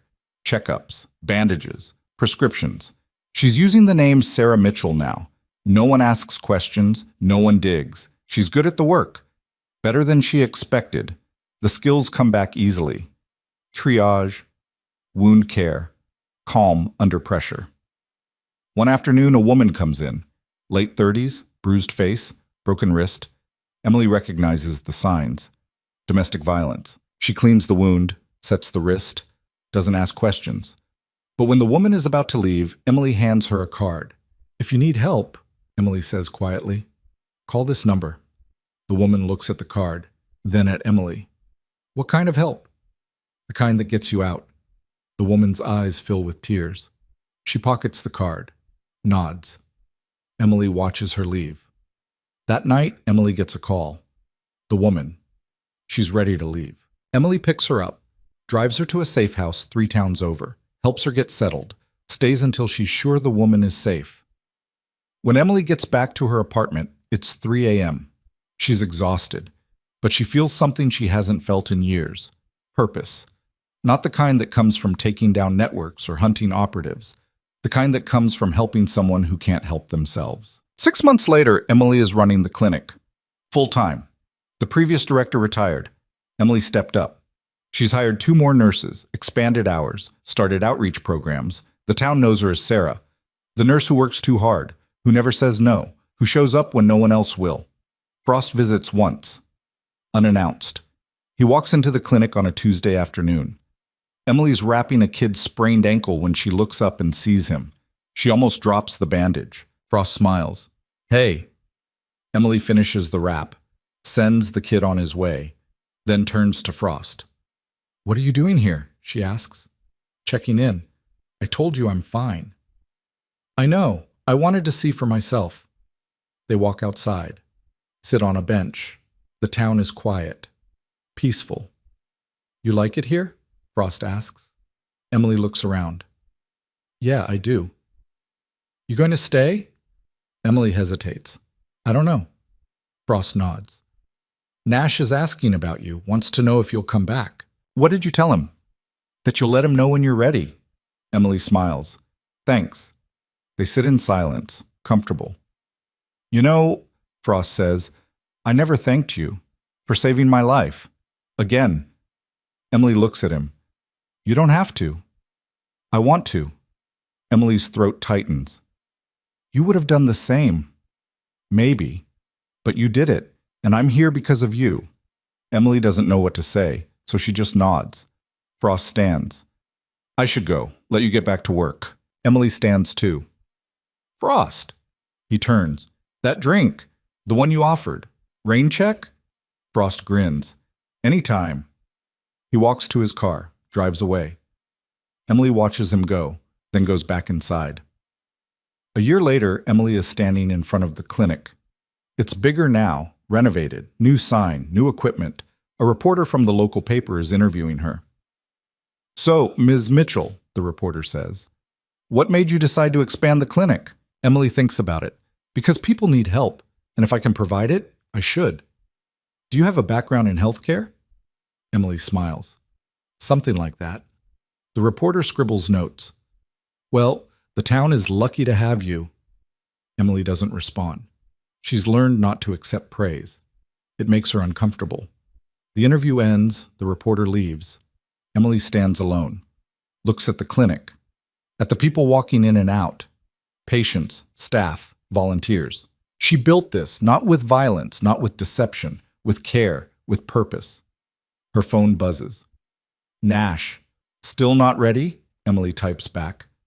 Still not ready. Fair enough. Offer stands. Emily deletes the message, but this time she doesn't power off the phone. Because she knows. Someday she might need to go back. There might be another Vanguard, another Blackwell, another fight, but not today. Today she's Sarah Mitchell, a nurse, a volunteer, a person, and that's enough. Emily walks back inside. There's a patient waiting, an elderly man with chest pain. She gets to work. Because this is who she is now. Not a ghost, not a weapon, just someone who helps. And for the first time in her life, that feels right. 5 years later, Emily is sitting on the porch of a small house on the edge of town. The clinic is still running, thriving, actually. But she's stepped back, let others take the lead. She's older now. Gray's starting to show in her hair, lines around her eyes. But she's at peace. Frost visits every few months. They have dinner. Talk about nothing important. Sometimes he mentions Nash, the work, the missions. Emily listens, but she doesn't engage. That life is behind her. One evening, Frost brings someone with him. A young woman, mid-20s, sharp eyes, military bearing. This is Agent Reyes, Frost says. She's new, wanted to meet you. Emily shakes Reyes's hand. Nice to meet you. Reyes looks nervous. I've heard a lot about you. Emily smiles. Don't believe everything you hear. They sit on the porch. Frost and Emily talk. Reyes listens. Eventually, Reyes speaks up. Can I ask you something? Emily nods. Sure. Why did you stop? You were good at what you did. The best, from what I've heard. Why walk away? Emily thinks about it. Because I realized something. What? That the world doesn't need more soldiers. It needs more people who care. Reyes frowns. But what about the threats? The networks? The people like Blackwell? There will always be people like Blackwell, Emily says, and there will always be people like you to stop them. But someone has to build the world worth protecting. That's what I'm doing now. Reyes considers this, nods slowly. Frost smiles. She's good at it. Emily looks at him. Thanks. Later that night, after Frost and Reyes leave, Emily sits alone on the porch. The stars are out. The air is cool.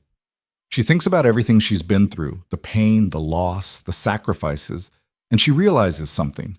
She wouldn't change it because all of it, the missions, the violence, the fear, led her here, to this quiet life, this peaceful existence. She's not Lima 7 anymore. She's not Emily Harper. She's not even Rachel Quinn. She's just Sarah, a woman who helps people, who builds instead of destroys, and that's all she needs to be. Emily closes her eyes, breathes in the cool night air. For the first time in her life, she's home, not because of where she is, but because of who she's become. And that's the greatest victory of all, the end. Epilogue.